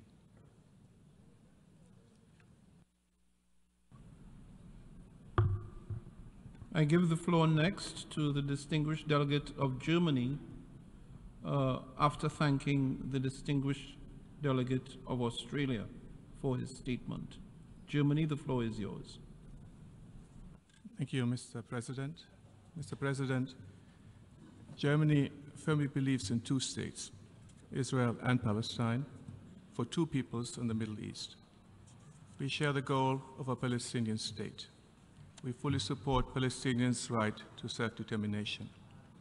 Every child, every family deserves to live in peace, in prosperity, and in dignity, and we want the Palestinian people to have their own state. Germany has worked towards that for years, and we will relentlessly continue to do so. Today, immediate action is required, supported by collective international efforts to stop the fighting, to release the hostages, to ensure and guarantee security for Israelis and Palestinians alike, to provide humanitarian assistance, and to end the suffering and the destruction. Without such immediate steps, a Palestinian state will not become a reality. But we want a Palestinian state to exist in reality. Unfortunately, today's vote in the General Assembly will not be able to create a viable Palestinian state, nor will it make peace. If immediate full membership ended all the suffering we are witnessing, we would have today wholeheartedly voted yes. Only direct negotiations between Israelis and Palestinians will lead to sustainable peace in the Middle East and to a two-state reality. And this is why we have abstained today. At this moment of time, let us focus on what is necessary to open an effective road to peace and security for the region, for Israelis and Palestinians alike. Germany is working relentlessly towards this goal. In close coordination with our partners in the region, we are focusing on creating the conditions necessary for a two-state solution. To be very clear, and on this many in this room seem to agree, full UN membership of a Palestinian state is not the beginning nor the end of a political process towards a two-state solution, but it is an integral part of such a political process. Israelis and Palestinians must start agreeing on tangible steps, steps that allow both peoples to live in dignity and security side by side, steps to end the occupation and to prevent violence and incitement. Today we stand against unilateral measures undermining the prospect for a two-state solution, namely illegal settlement activities in the occupied territories and unprecedented levels of settler violence. We call upon the government of Israel to do its part to keep the two-state solution viable. At the same time, Palestinians need to lay the ground for a viable and legitimate state structure. What is needed is an effective, unified Palestinian Authority determined to live in peace and security with Israel as good neighbors. This will require continued substantial efforts from all stakeholders.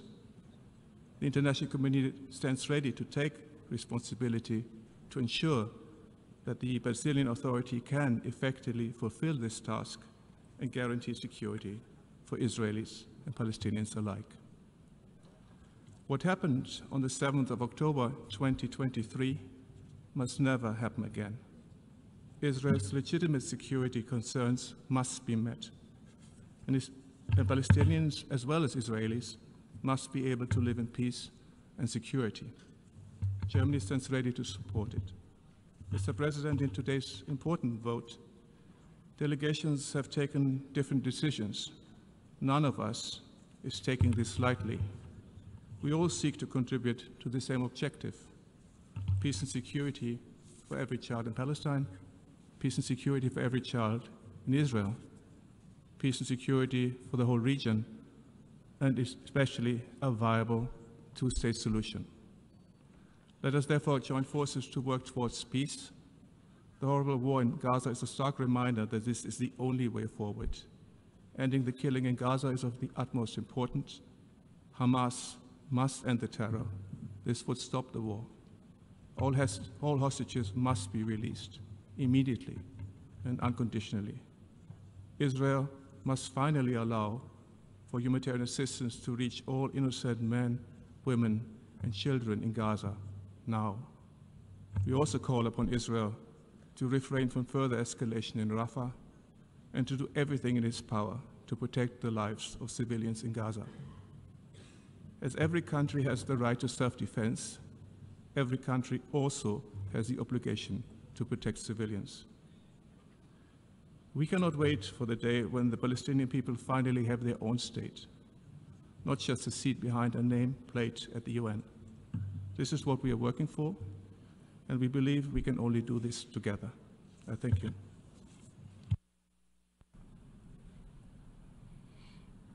I thank the distinguished representative of Germany for his statement, and I now invite the distinguished representative of Italy to take the floor.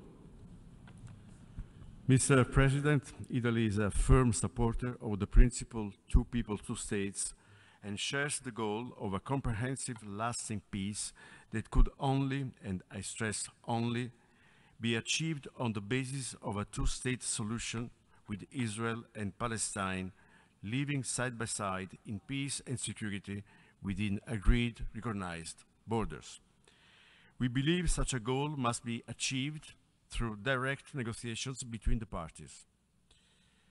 We have doubts that today's approval of the resolution will contribute to the objective of reaching a lasting solution to the conflict. That is why we decided to abstain. With the brutal attacks perpetrated by Hamas on October 7th and the ensuing conflict in the Gaza Strip, reaching the objective of the two-state solution has become more urgent than ever.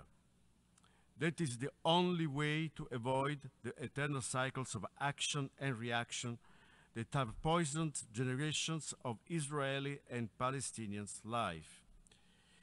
There will be no security for Israel without the existence of a sovereign, viable Palestinian state. A Palestinian state whose territory should cover both the West Bank and Gaza, and that should be effectively governed by a revamped Palestinian Authority.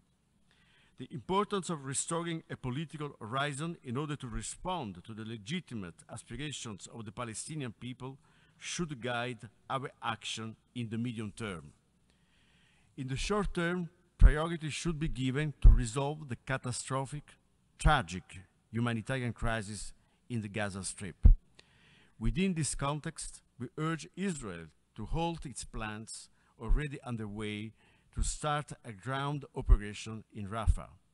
As also mentioned by the President of the Italian Republic in front of this very assembly 3 days ago, Italy supports the Secretary General's call for military operations at Rafah to be avoided, given the painfully tragic consequences that they would further have on Palestinian civilians. At the same time, we also urge Hamas to release all the hostages unconditionally. Italy is doing its part to alleviate the immense suffering of the Palestinian population on the brink of a famine. Recently, our foreign minister launched the initiative Food for Gaza, in collaboration with FAO, WFP, and IFRC, aimed at better meeting the urgent demand for food security and primary health of the civilian population.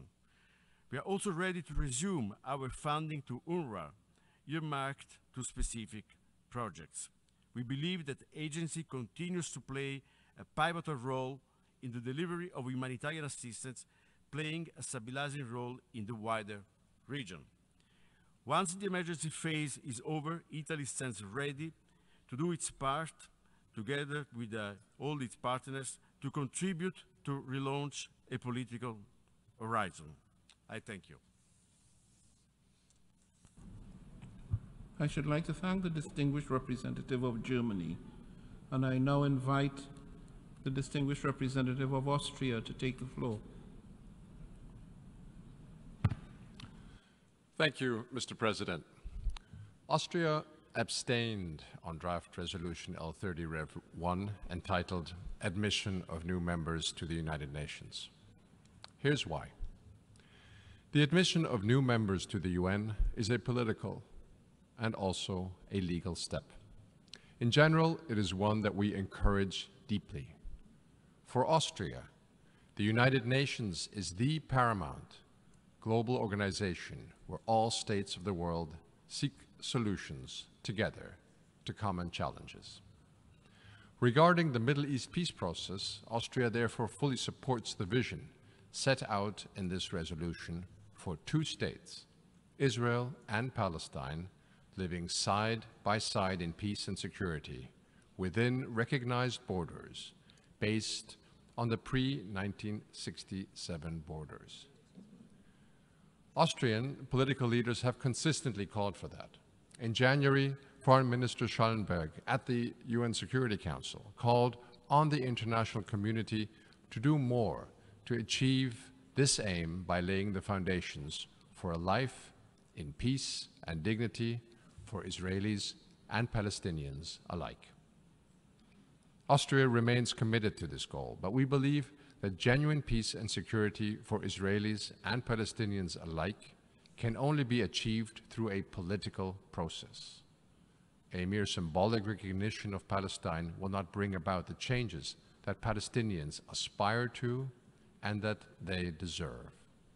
For this reason, Austria abstained on the draft resolution today and calls instead on both sides to return to the negotiation table. Austria stands ready to support efforts that can rebuild hope for peace and categorically rejects any unilateral attempts from any side to undermine the prospects for a two-state solution. Thank you. I should like to thank the distinguished representative of Austria, and I now invite the distinguished representative of the United Kingdom to take the floor. Thank you, President. The United Kingdom remains firmly committed to a two-state solution that guarantees security and stability for both the Israeli and the Palestinian people. As we said in the Security Council last month, we're abstaining on this resolution because we believe that the first step towards achieving this goal is resolving the immediate crisis in Gaza.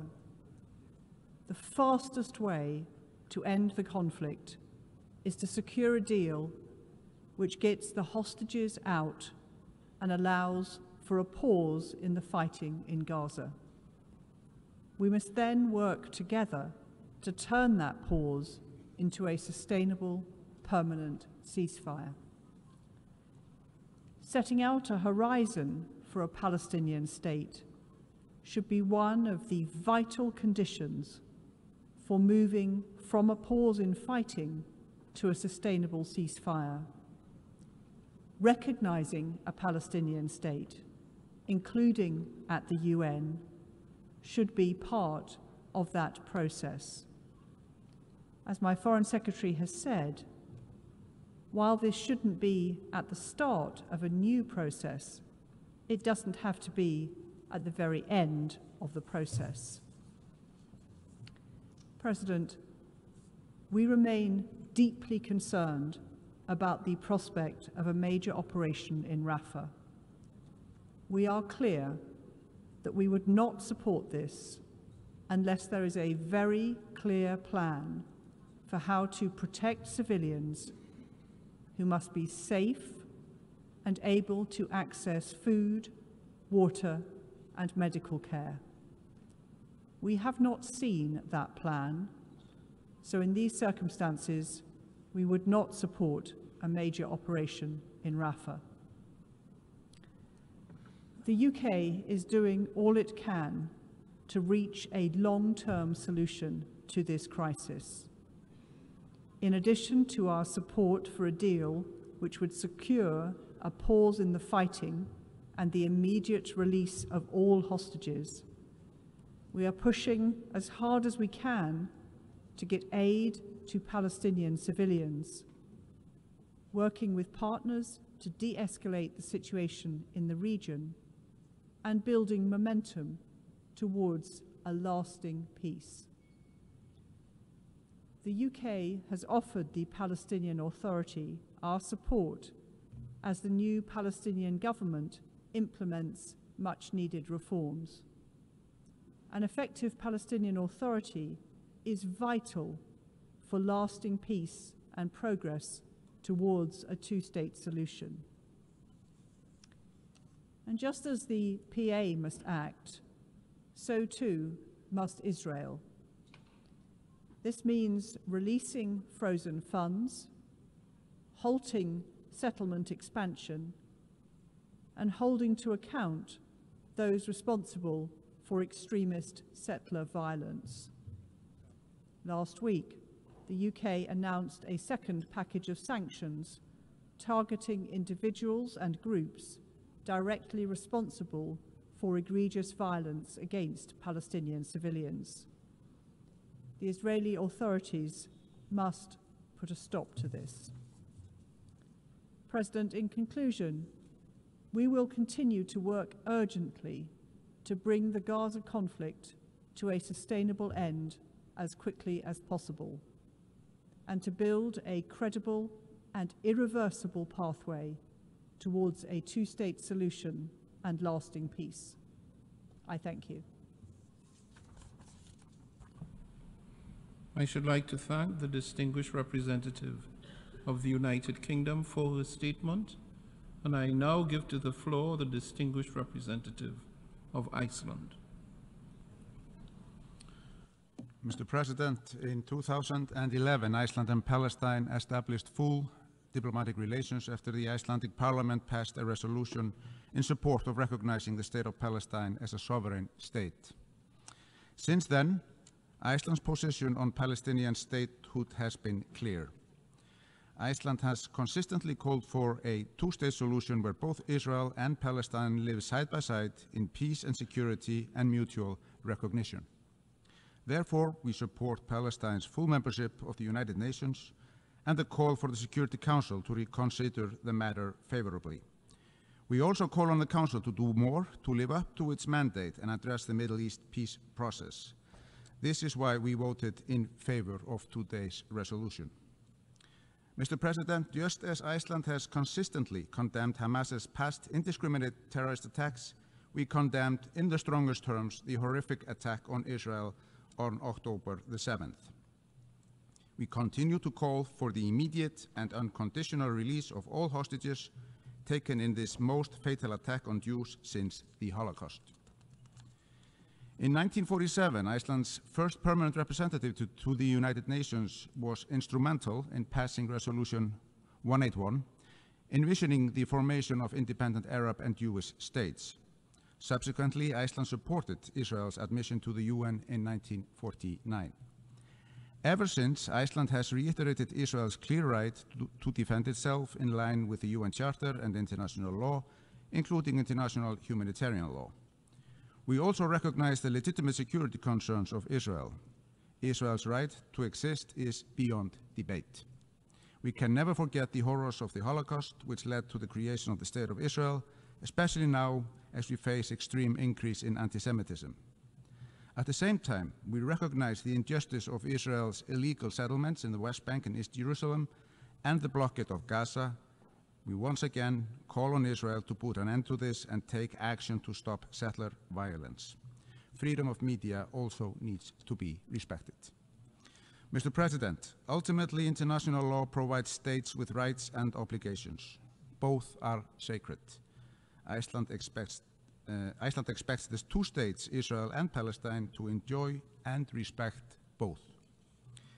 In the past months, the world has witnessed hindered access for humanitarian aid, water and power to Gaza. There have been reports of civilian infrastructure and hospitals being used for purposes that can deprive them of the protection under international humanitarian law. And we have witnessed totally unacceptable losses of the lives of civilians, children, aid and health workers, journalists and UNRWA staff. All of these constitute serious violations of international humanitarian law. The figures are shocking. After 6 months of war, over 35,000 people have died in Gaza. More than 2 million civilians are desperately in need of life-saving aid. Civilian infrastructure is in ruins. And if Israel's large-scale military campaign in Rafah materializes, the situation is bound to get even worse. We therefore urge Israel to hold its operations in Rafah. Iceland condemns all violations of international law, including international humanitarian law. And again, international law provides states with rights and obligations. Both are sacred. We must restore respect for international law, including humanitarian law, which binds all parties to armed conflicts and cannot be derogated from. The civilians in Gaza must be protected in accordance with the legally binding orders issued by the International Court of Justice in The Hague. Security Council resolutions 2712, 2720, and 2748 must be implemented. Mr. President, mindful of how seemingly insurmountable grievances have been overcome during our lifetimes, there is hope for the two states to live side by side in peace. The people of Palestine and Israel deserve to live in peace and security in prosperous and democratic societies. They deserve to live without fear of aggression or terrorist attacks. We therefore call on Israel and Hamas to urgently agree to and implement a sustained ceasefire and commend all efforts to try to bring an agreement to fruition. Today's resolution will not immediately change the situation on the ground, but it recognizes that peace will not be achieved through unilateral means. It calls for more to be done and determines that there is no better path towards peace than the two-state solution. In this context, Mr. President, Palestine should qualify and be welcomed as the 194th UN member state. And I thank you. I should like to thank the distinguished delegate of Iceland for his statement, and I now invite the distinguished delegate of Romania to take the floor. Thank you very much, Mr. President. Mr. President, Romania abstained on the resolution on the admission of new members to the United Nations. Romania has recognized Palestine in 1988, and we remain supportive of the two-state solution as the only option for a just and lasting resolution of the Palestinian-Israeli conflict. In the 36 years since recognizing Palestine, we have been standing by the Palestinian people and provided support throughout the time to the civilians, including during the ongoing crisis. And we will continue to support the Palestinians in line with international law, international humanitarian law.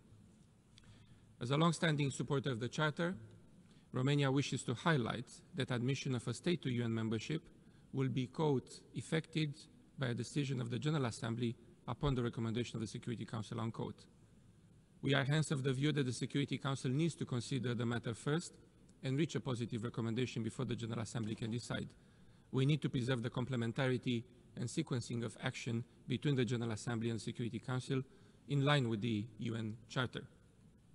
In our view, the two-state solution remains the only way for bringing just and lasting peace in the Middle East, based on international law, relevant UN Security Council resolutions, the Madrid principles, including Land for Peace, the agreements previously reached by the parties, and the Arab Peace Initiative, with the State of Israel and an independent, democratic, contiguous, sovereign and viable State of Palestine living side by side in peace and security and mutual recognition. UN membership for Palestine is part of this larger framework conducive to peace and stability. The international community, including the United Nations, need to redouble efforts to create the necessary conditions. Thank you, Mr. President. I should like to thank the distinguished delegate of Romania, and I now give the floor to the distinguished representative of Latvia. Mr. President, Latvia abstained on the resolution on admission of new members of the United Nations because we continue to believe official recognition of a Palestinian state should only be conducted in the framework of a negotiated agreement in accordance with the international parameters. Latvia recognizes the right of the Palestinian people to self-determination, including the right to their independent state of Palestine. Latvia remains committed to the two-state solution of Israel and Palestine, living side by side in peace and security within recognized borders based on the pre-1967 borders to guarantee sustainable peace.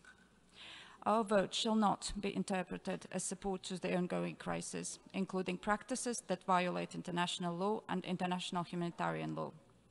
We fully recognize that more than 34,000 Palestinians have perished, and the remaining residents of Gaza continue to face life-threatening danger as well as humanitarian catastrophe. This crisis must be addressed without delay, ensuring immediate humanitarian pause and sustainable ceasefire, unconditional release of hostages, and the provision of unhindered humanitarian assistance at scale to the Palestinian people to end the suffering now. We thank the Palestinian Mission and other interlocutors for their constructive efforts to improve the text of the resolution to enable the widest possible support among UN member states. Therefore, we call on the Security Council to reconsider the matter on the UN membership of Palestine as soon as possible. To conclude, we believe that this is the time for the international community to redouble efforts towards overcoming the current crisis and reviving the Middle East peace process aimed at achieving the two-state solution. Meanwhile, it is important to enhance political and practical support to the Palestinian people and the Palestinian Authority as their official representative at the foundation of a future state of Palestine. I thank you. I thank the distinguished representative of Latvia, and I now offer the floor to the distinguished representative of Greece. Mr. President, the horrific terrorist attacks against Israel on October 7, 2023, the suffering of innocent civilians both in Israel and Gaza, as well as the wider instability in the Middle East that ensued, reminded us that the price of inaction of the international community is too high. Our positive vote today is in line with our long-standing principled position that the resolution of the Palestinian question should be mutually agreed on the basis of a two-state solution, an independent and viable Palestinian state living side by side with the State of Israel in peace and security in line with relevant UN resolutions. We strongly believe that creating a viable political horizon for the Palestinian people, while also guaranteeing Israel's security, is the best way to end violence and to combat extremist and radical ideologies. We believed that the resolution adopted today can contribute to the creation of the international political environment to achieve these goals. We would like to clarify that the vote of Greece today is without prejudice to the membership of Palestine in the United Nations in accordance with the UN Charter, as well as to its present status in our bilateral relations. I thank you. I should like to thank the distinguished representative of Greece for his statement, and I now invite the distinguished representative of Luxembourg to take the floor. Monsieur le Président, Mr. President, Luxembourg voted in favor of the resolution presented by the United Arab Emirates, by which the General Assembly is asking the Security Council to favorably consider the establishment of the State of Palestine as a member of the United Nations and confer additional rights to the State of Palestine, while it waits its admission. By voting in favor of this resolution, Luxembourg made a clear choice. We voted in favor of peace and in favor of a two-state solution. This is the only solution which can meet the security needs in the long run for Israel and the legitimate aspirations of the Palestinians to a state. We would like to thank Palestine for having strengthened the language of the resolution, thereby reaffirming the support of the General Assembly to a two-state solution with Israel and Palestine living side by side in peace and in security within recognized borders based on the pre-1967 borders. The resolution that we just adopted enjoys a broad majority and provides new impetus to all of those that are committed to peace.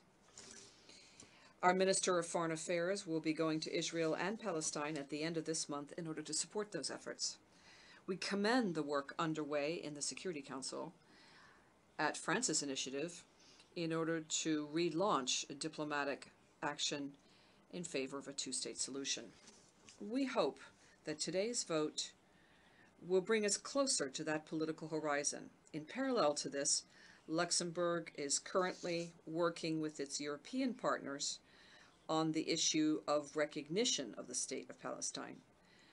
We see recognition as an additional measure to support the two-state solution. The vote this morning also provides us with a glimmer of hope for the people of Gaza and to the families of the hostages. We continue to stand by the side of all victims, and we reiterate our urgent appeal for the immediate and unconditional release of all hostages and for a sustainable, lasting ceasefire with full humanitarian access. The General Assembly stated it clearly in its resolution of 12 December 2023, and we express our gratitude to Palestine for having inserted a reference to this resolution in the resolution we just adopted. Mr. President, the war in Gaza and the situation in the West Bank, marked by an ongoing policy of settlements and extreme violence of the settlers, clearly shows more than ever the need to work for a political solution to the Israeli-Palestinian conflict. Protection of civilians and the respect of international law and international humanitarian law should be guaranteed at all times and in all places. Luxembourg calls for the full implementation of resolutions 2712, 2720, and 2728 of the Security Council, and the resolutions of this Assembly and conservative measures indicated to the State of Israel by the International Court of Justice handed down on the 26th of January and in 28 March of this past year. We urge the Israeli government to not launch an offensive in Rafah. As underscored by the Secretary General, another such assault would be a disaster given the incalculable number of civilian victims it would incur. Tens of thousands of civilians have been compelled to flee once again without knowing where they can go to be sure and safe. The repercussions in Rafah would be felt well beyond the Gaza Strip and occupied West Bank and in the whole region. Mr. President, Luxembourg is concerned and disturbed by the famine that is spreading throughout Gaza due to the blockade on humanitarian access. And we're shocked by the information that state that there's been a discovery of what has happened with the Nasser Hospital and Al-Shifa Hospital, the attacks of armed forces from Israel targeting civilians, schools, hospitals, United Nations facilities, and other civilian infrastructures. These attacks are intolerable, and attacks on humanitarian workers and journalists are unacceptable. Luxembourg would like to pay tribute to all the humanitarian workers, to the staff of UNRWA, the United Nations, the NGOs, and the journalists who have been killed in Gaza. Accountability should be provided for all crimes committed and justice for all victims. It is appropriate to recall here that intentionally attacking humanitarian actors and using famine as a war tactic are war crimes as set forth in the Rome Statute of the International Criminal Court. In this regard, Luxembourg condemns in the firmest terms any threat and any act of intimidation against the International Criminal Court, the prosecutor, and all of its staff. The court plays a key role in fighting impunity and in being able, and should be able to act with full independence. Combating impunity is not incompatible with the quest for a political solution. To the contrary, we are deeply convinced that justice is an ingredient which is indispensable for lasting peace in the region. And for that reason, Luxembourg joins the appeals of others for independent investigations to be conducted to shed light on all violations of international humanitarian law and human rights in Gaza and in the occupied Palestinian territories, and to shed light on the atrocities perpetrated by Hamas and other terrorist groups on the 7th of October 2023. Mr. President, at this critical moment for international peace and security and for the Middle East, Luxembourg reaffirms its full support to the Secretary General, Antonio Guterres, and the United Nations staff, who are committed unwaveringly, with courage, to come to the assistance of the peoples who are affected by the Israeli-Palestinian conflict, to put an end to the conflict, and to prevent a regional escalation of the conflict. We call upon all member states, especially Israel, to refrain from any form of reprisal, intimidation, or denigration geared to the United Nations and targeting its personnel. Thank you. I thank the distinguished representative of Luxembourg, and I now invite the distinguished representative of Bulgaria to take the floor. Thank you, Mr. President. Mr. President, Bulgaria was among the first to recognize the state of Palestine back in 1988. We have consistently supported the legitimate aspirations of the Palestinian people pertaining to their right to self-determination, and we are convinced that the Palestinian people, like all peoples, have the right to a sovereign and independent state which can participate in the multilateral system on an equal footing with all other states in line with the principles of the UN Charter and the international rules-based order. Our commitment to a just and comprehensive resolution of the Israeli-Palestinian conflict based on the two-state solution is firmer than ever. Given the current political context, the resolution just adopted should have been aimed at facilitating in its entirety the achievement of this comprehensive goal. When it comes to the annex, the resolution just adopted contains some elements which need further clarification from the point of view of procedural rules and established practice. Therefore, Bulgaria was not in a position to support the draft and abstained on it. Thank you. I thank the distinguished representative of Bulgaria, and I now invite the distinguished representative of Tunisia to take the floor. Thank you, Mr. President. Tunisia voted in favor of the draft resolution to reaffirm our support of the legitimate natural right of the State of Palestine to full membership in the United Nations, especially that Palestine meets all the requirements of this membership as stipulated in Article 4 of the UN Charter. This right is an inherent right of the legitimate right of the Palestinians to self-determination. It would allow the State of Palestine to pursue its efforts along the international community to end occupation, to put an end to the crimes and genocide, to the oppression and abuse against the Palestinian people for 7 decades now.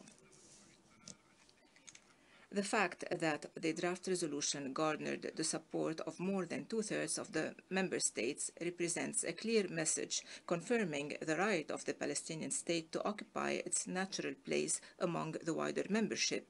It reaffirms the need to respect the UN Charter and the principles of right, justice, and international law.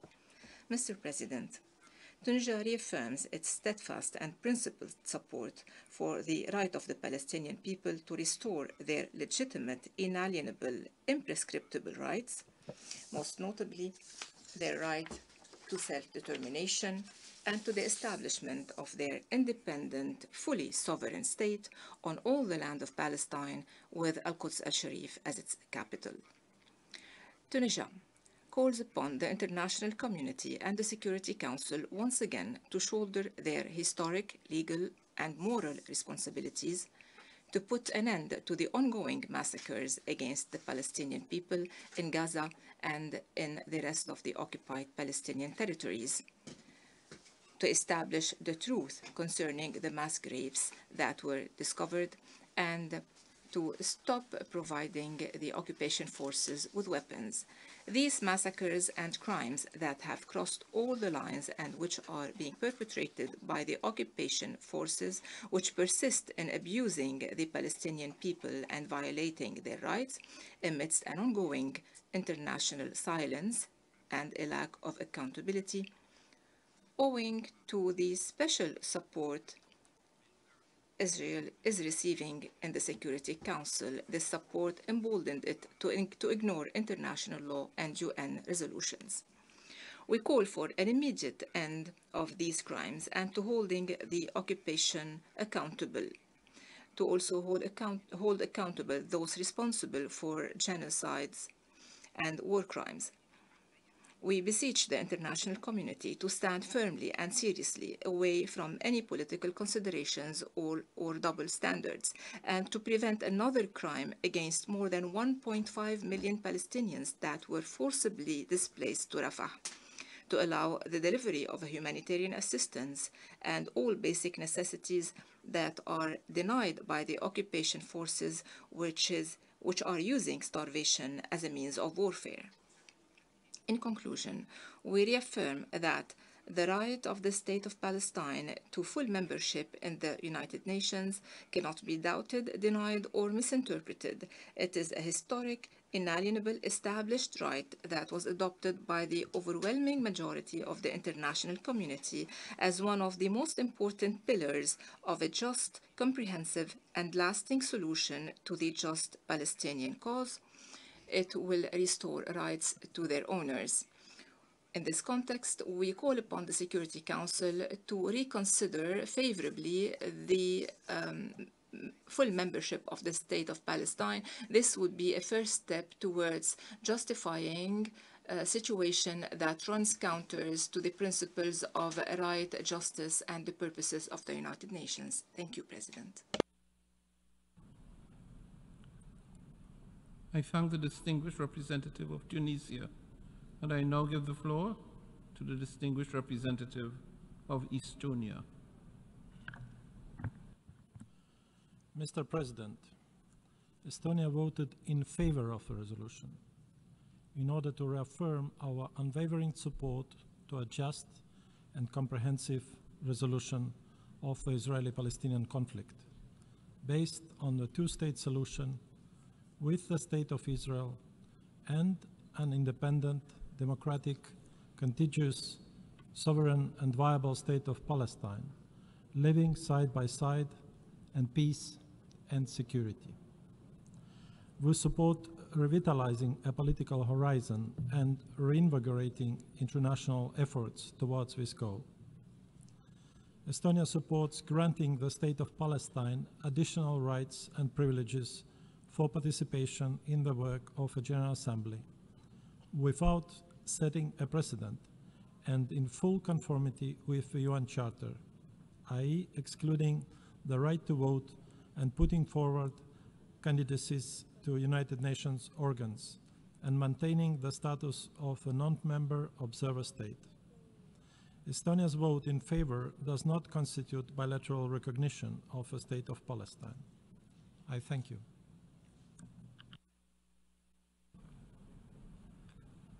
I should like to thank the representative of Estonia, and I now call upon the representative of Cyprus. Thank you, Mr. President. Mr. President, Cyprus has voted in favor of the resolution which was adopted today. At the same time, Cyprus wishes to underline that the adoption of this resolution constitutes an exceptional case and shall not establish any precedent for the future. Cyprus remains unwaveringly committed to the United Nations Charter and international law, which we all have an obligation to uphold and to protect. In this regard, we strongly call on all member states to respect and safeguard adherence to the UN Charter and the exercise of the authority and responsibilities of the UN Security Council, including concerning admission of new members to the United Nations. Cyprus has recognized the State of Palestine since 1988. The Palestinian cause for self-determination should in no way be associated with the heinous acts of the Hamas terrorist group, which does not represent the Palestinian people and which we have on numerous occasions unequivocally condemned. Cyprus remains committed to the goal of a comprehensive, lasting and sustainable peace in the form of a two-state solution as the only viable path to peace and security in the Middle East. Palestinians and Israelis have an equal right to live in safety, dignity and peace. I thank you, Mr. President.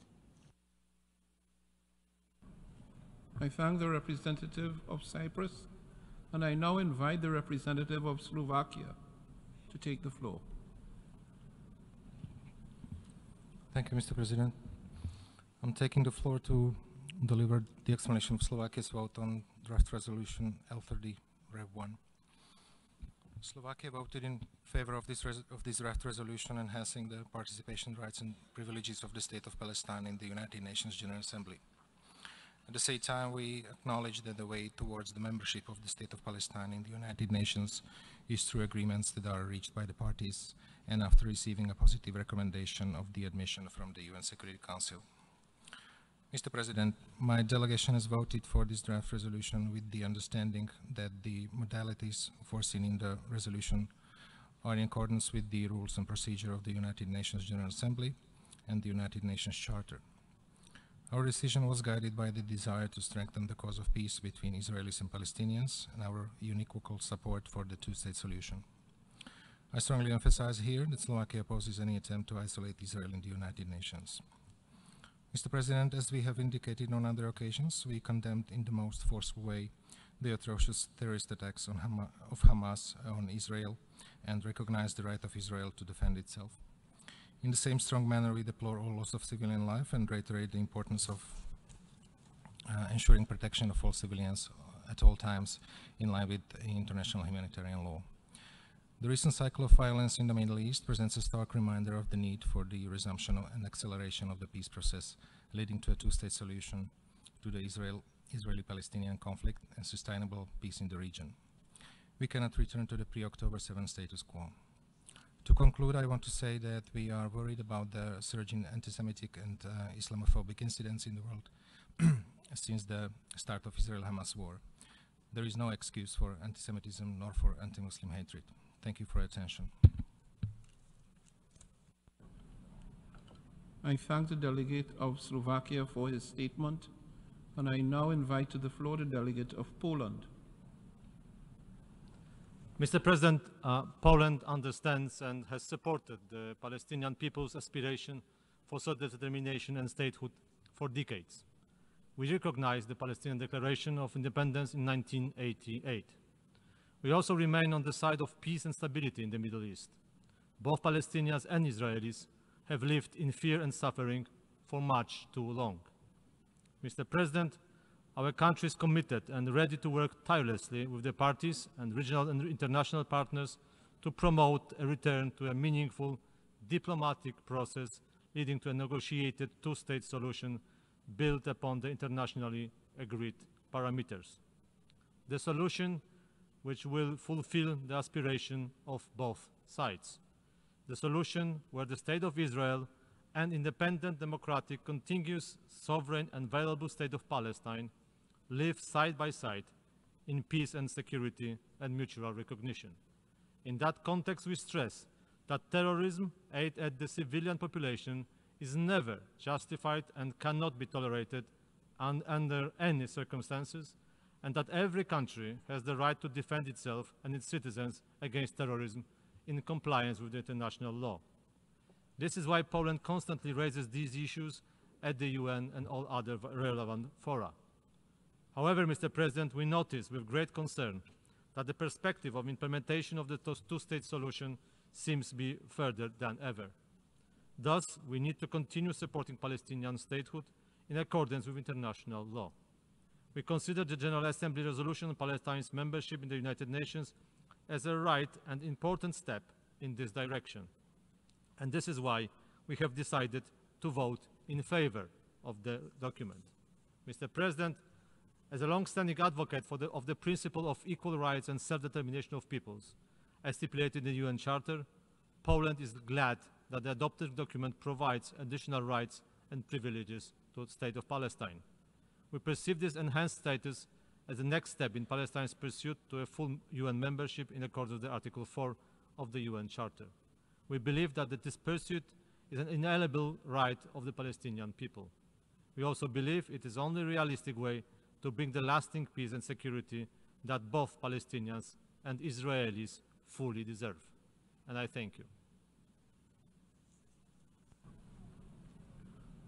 I thank the distinguished representative of Poland for his statement, and I now offer the floor to the distinguished representative of Liechtenstein. Thank you, Mr. President. I'm delivering this explanation of vote after the vote on draft resolution A/ES10/L30. Mr. President, we meet today as a result of the veto cast in the Security Council of Palestine's application for UN membership. We were also invited to express ourselves on the issue, in so doing putting on record the position of the membership, including by recommending to the Council to reconsider the matter favorably. As a small state with a strong multilateral perspective, Liechtenstein fully appreciates Palestine's desire to take its place amongst the member states of this assembly. We have worked on equal footing with the State of Palestine in the framework of many essential multilateral treaties, from the Geneva Conventions to the Rome Statute of the International Criminal Court. We also appreciate this opportunity for members of the organization to make our positions clear, as has been the case in previous applications for membership that were subject to the veto. Membership is the question on which the veto has been most frequently cast in the history of the United Nations, while it has thankfully been long years since the veto we are discussing today. As is well known, as the lead proponent of the veto initiative, we have advocated regularly for the General Assembly to take its own action when responding to a veto in the Security Council. Constitutionally, the only course of action for the Assembly is indeed the invitation to the Council to look at the application again in light of the stated will of the membership as a whole. Mr. President, I wish to reiterate Liechtenstein's support for the two-state solution as a prerequisite for peace in the entire Middle East region, in line with the relevant resolutions of the Security Council and General Assembly. It was our clear expectation at the time Palestine became a non-member observer state of the General Assembly in 2012 that this decision was made on the understanding that Palestine fulfilled the basic criteria for statehood under international law. Full membership was at the time not seen as politically feasible, and the observer status granted by this assembly was deemed as a reasonable compromise in the circumstances.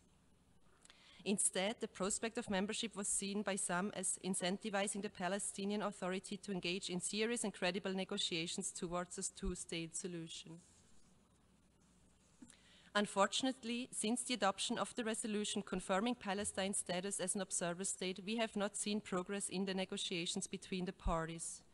Regrettably, and in part due to the lack of a political settlement between the parties that could have built a constituency for peace, the two-state solution is now openly questioned, both by Hamas but also by members of the current Israeli government who have made clear that they will oppose the creation of a Palestinian state of any kind.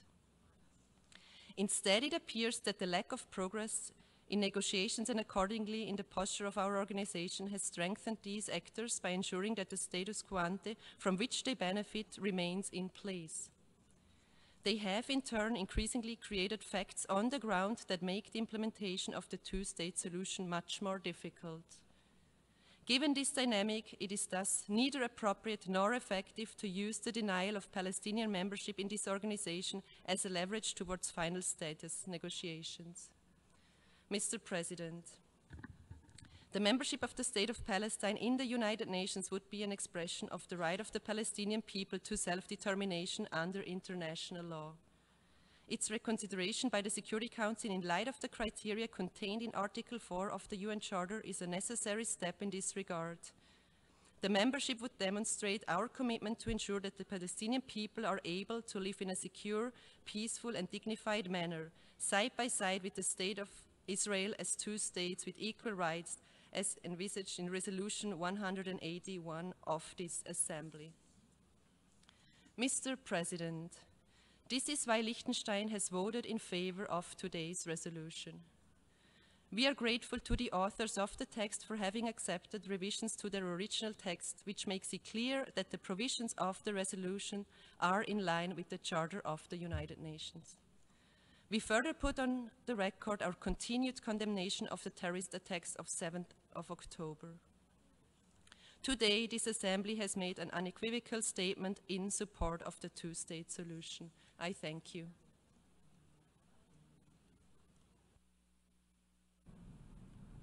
I should like to thank the distinguished representative of Liechtenstein, and I now offer the floor to the representative of the Syrian Arab Republic.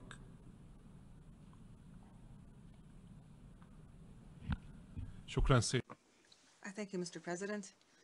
We thank you for resuming the 10th Emergency Special Session of the General Assembly, which is being held as we witness the continuation of humanitarian suffering in the Gaza Strip as a result of the wars of genocide, the war crimes, and the crimes against humanity perpetrated by the Israeli occupation forces against the Palestinian people. These crimes have led to the martyrdom of over 35,000 Palestinians, most of whom are women and children. The pain and suffering of the Palestinian people under the yoke of occupation have been met with widespread international solidarity and were accompanied by strong demands to put an end to the genocide being perpetrated by Israel and to give the Palestinians their legitimate rights as affirmed by the principles of this organization and relevant resolutions. My country, Syria, voted along with over 140 states in favor of the resolution just adopted by the General Assembly to ask the Security Council to favorably reconsider Palestine's application for full membership in the United Nations in a manner that would support this membership and would do justice to the Palestinian people who are suffering under the occupation. Mr. President, granting Palestine full membership in the United Nations is an entrenchment of the principles of international law and the principles of the United Nations. It is an achievement of rights and a recognition of an inherent and inalienable right of the Palestinian people. And the fact that the majority of member states voted a few minutes ago in favor of this resolution clearly shows their call for lifting the oppression that the Palestinian people have been subject to for almost 8 decades. The lies and the claims and the shows that the representative of the Israeli occupying regime puts on will not succeed in hiding this truth. Syria confirms that the fact that the United States and some of its allies attempt to stop the establishment of a sovereign Palestinian state on Palestinian soil and their use of the veto last time against granting Palestine membership will only contribute to prolonging the lack of security and stability that was created by the Israeli occupation of the lands of several Arab states in Palestine, Syria, and Lebanon. Syria confirms that its vote for the resolution is an expression of its firm and principled position that strongly supports the Palestinian people and their legitimate rights. And this in no way means a recognition of Israel or removing its attribution as an occupier. And here we renew our demand for putting the United Nations resolutions and of relevance into action to put an end to the occupation and to guarantee a full Israeli withdrawal from occupied Arab territories, including the occupied Syrian Golan, and until the 4 June 1967 lines. Mr. President, Syria condemns in the strongest terms the barbaric Israeli attack that continues against the sisterly Palestinian people and the accompanying and repeated attacks on Syrian land and our people in the occupied Syrian Golan. We demand an end to this aggression. Syria condemns the unlimited support that some Western states are offering, with the United States at their forefront.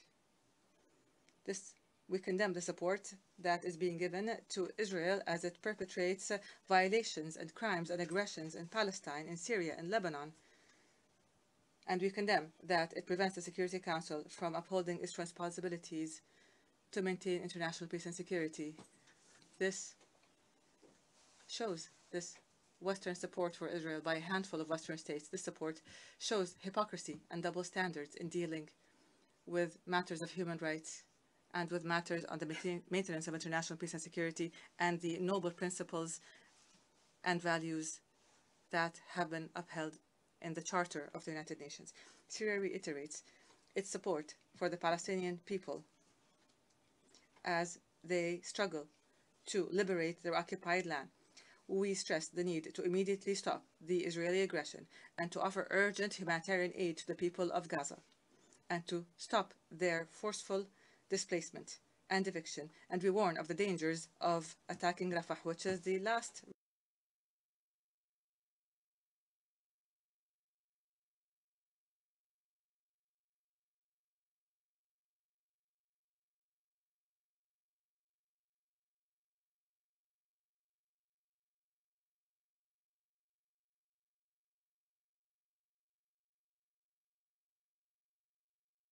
resort to the people of Gaza. My country confirms the need to hold accountable the Israeli war criminals for the crimes that they have perpetrated and to guarantee that they do not enjoy impunity. I thank you, Mr. President. I should like to thank the distinguished representative of the Syrian Arab Republic, and I now invite the distinguished representative of the Republic of Korea to take the floor. Thank you, Mr. President. With the adoption of today's resolution, Palestine has been granted additional methods of participation in the UN General Assembly as a non-member observer. The Republic of Korea voted in favor of the resolution proposed by the Arab group, hoping that Palestine's enhanced participation in the UN General Assembly will be another step towards the realization of the two-state solution. We believe that in the future, when an appropriate time comes, Palestine will be able to serve as a member of the United Nations in accordance with the Charter, which will be a critical step towards the ultimate goal of the two-state solution and lasting peace. The Republic of Korea also voted in favor of the resolution with the understanding that the modalities provided in the resolution are only effective within the scope of the UN Charter and that the resolution does not constitute a precedent for other cases, as clearly provided in the resolution. We also note that our vote in favor does not constitute bilateral recognition of Palestine as a state. At a future time that is most conducive to the resolution of the conflict, the Republic of Korea will consider this important matter.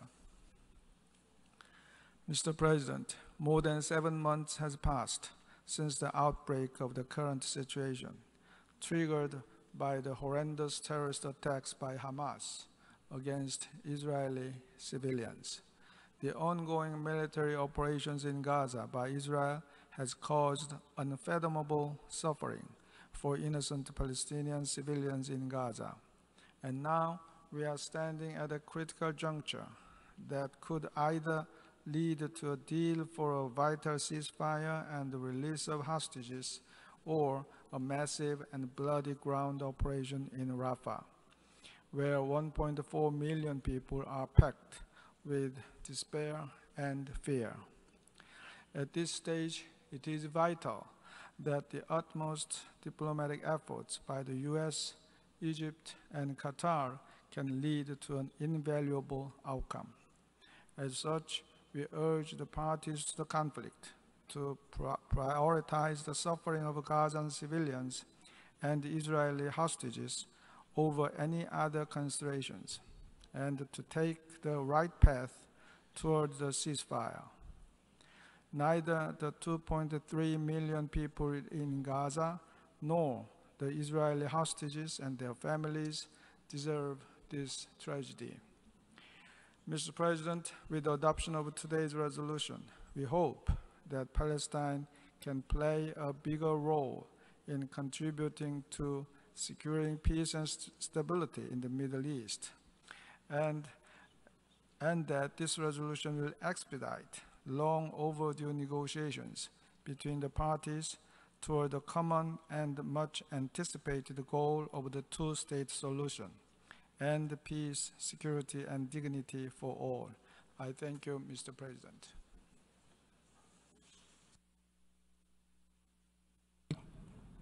I should like to thank the distinguished representative of the Republic of Korea.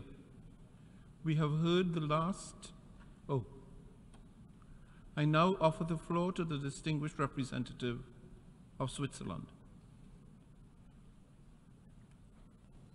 Merci, Monsieur le Président. Thank you, President. Switzerland abstained on this draft resolution in line with its position on the 18th of April at the Security Council on the resolution proposing the admission of Palestine as a full member state of the United Nations. We felt that, in view of the great instability prevailing in the region, this stage was not conducive to improving the situation. Without opposing it, we believe it would be preferable to consider admitting Palestine as a full member of the United Nations at a time when such a step would insert itself into the logic of an emerging peace. Such an admission would, however, have to follow the procedures enshrined in the Charter, taking into account the role of the Security Council based on a decision by all its members, forged on their common appreciation. In our view, however, too many of the elements included in the resolution submitted to the General Assembly for a vote today prejudge the opinion that the members of the Committee for the admission of new members will have to provide when the time comes in accordance with the Charter. Switzerland, however, recognises that the observer state of Palestine and its representatives in New York have the necessary qualities to honour the enhanced status to which they aspire within the General Assembly. Our abstention does not apply to the prerogatives described in the annex to this resolution. These are in line with the observer state status we voted for in 2012, and which the observer state of Palestine has so far adequately fulfilled. Finally, Switzerland's abstention does not change our firm support to the two-state solution. We are convinced that only a negotiated solution in which two states, Israel and Palestine, live side by side in peace and security, can lead to lasting peace between Israelis and Palestinians. President, since the acts of terror perpetrated by Hamas on the 7th of October, which Switzerland has strongly condemned, Switzerland has continually reiterated its deep concern about the situation in Israel and throughout the occupied Palestinian territory.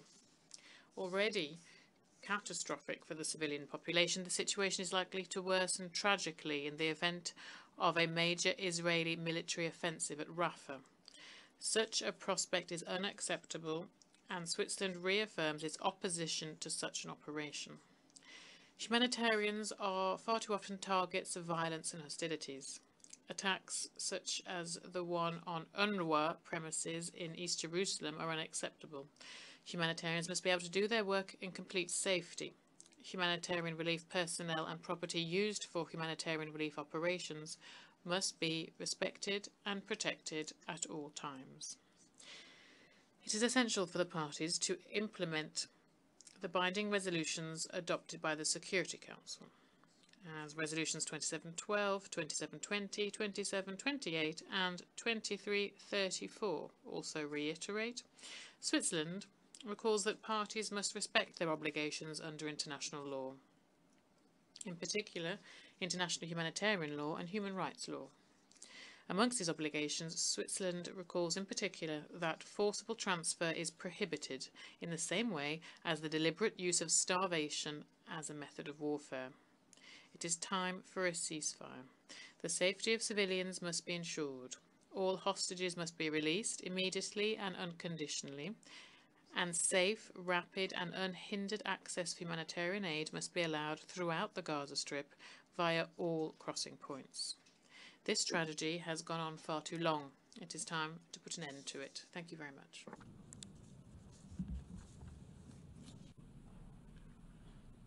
I should like to thank the distinguished representative of Switzerland for his statement. We have heard the last speaker in explanation of vote after the vote for this meeting. We shall hear the remaining speakers in explanation of vote after the vote this afternoon at 3 p.m. in this hall, to be followed by the resumption of the debate on agenda item 5. The meeting is adjourned.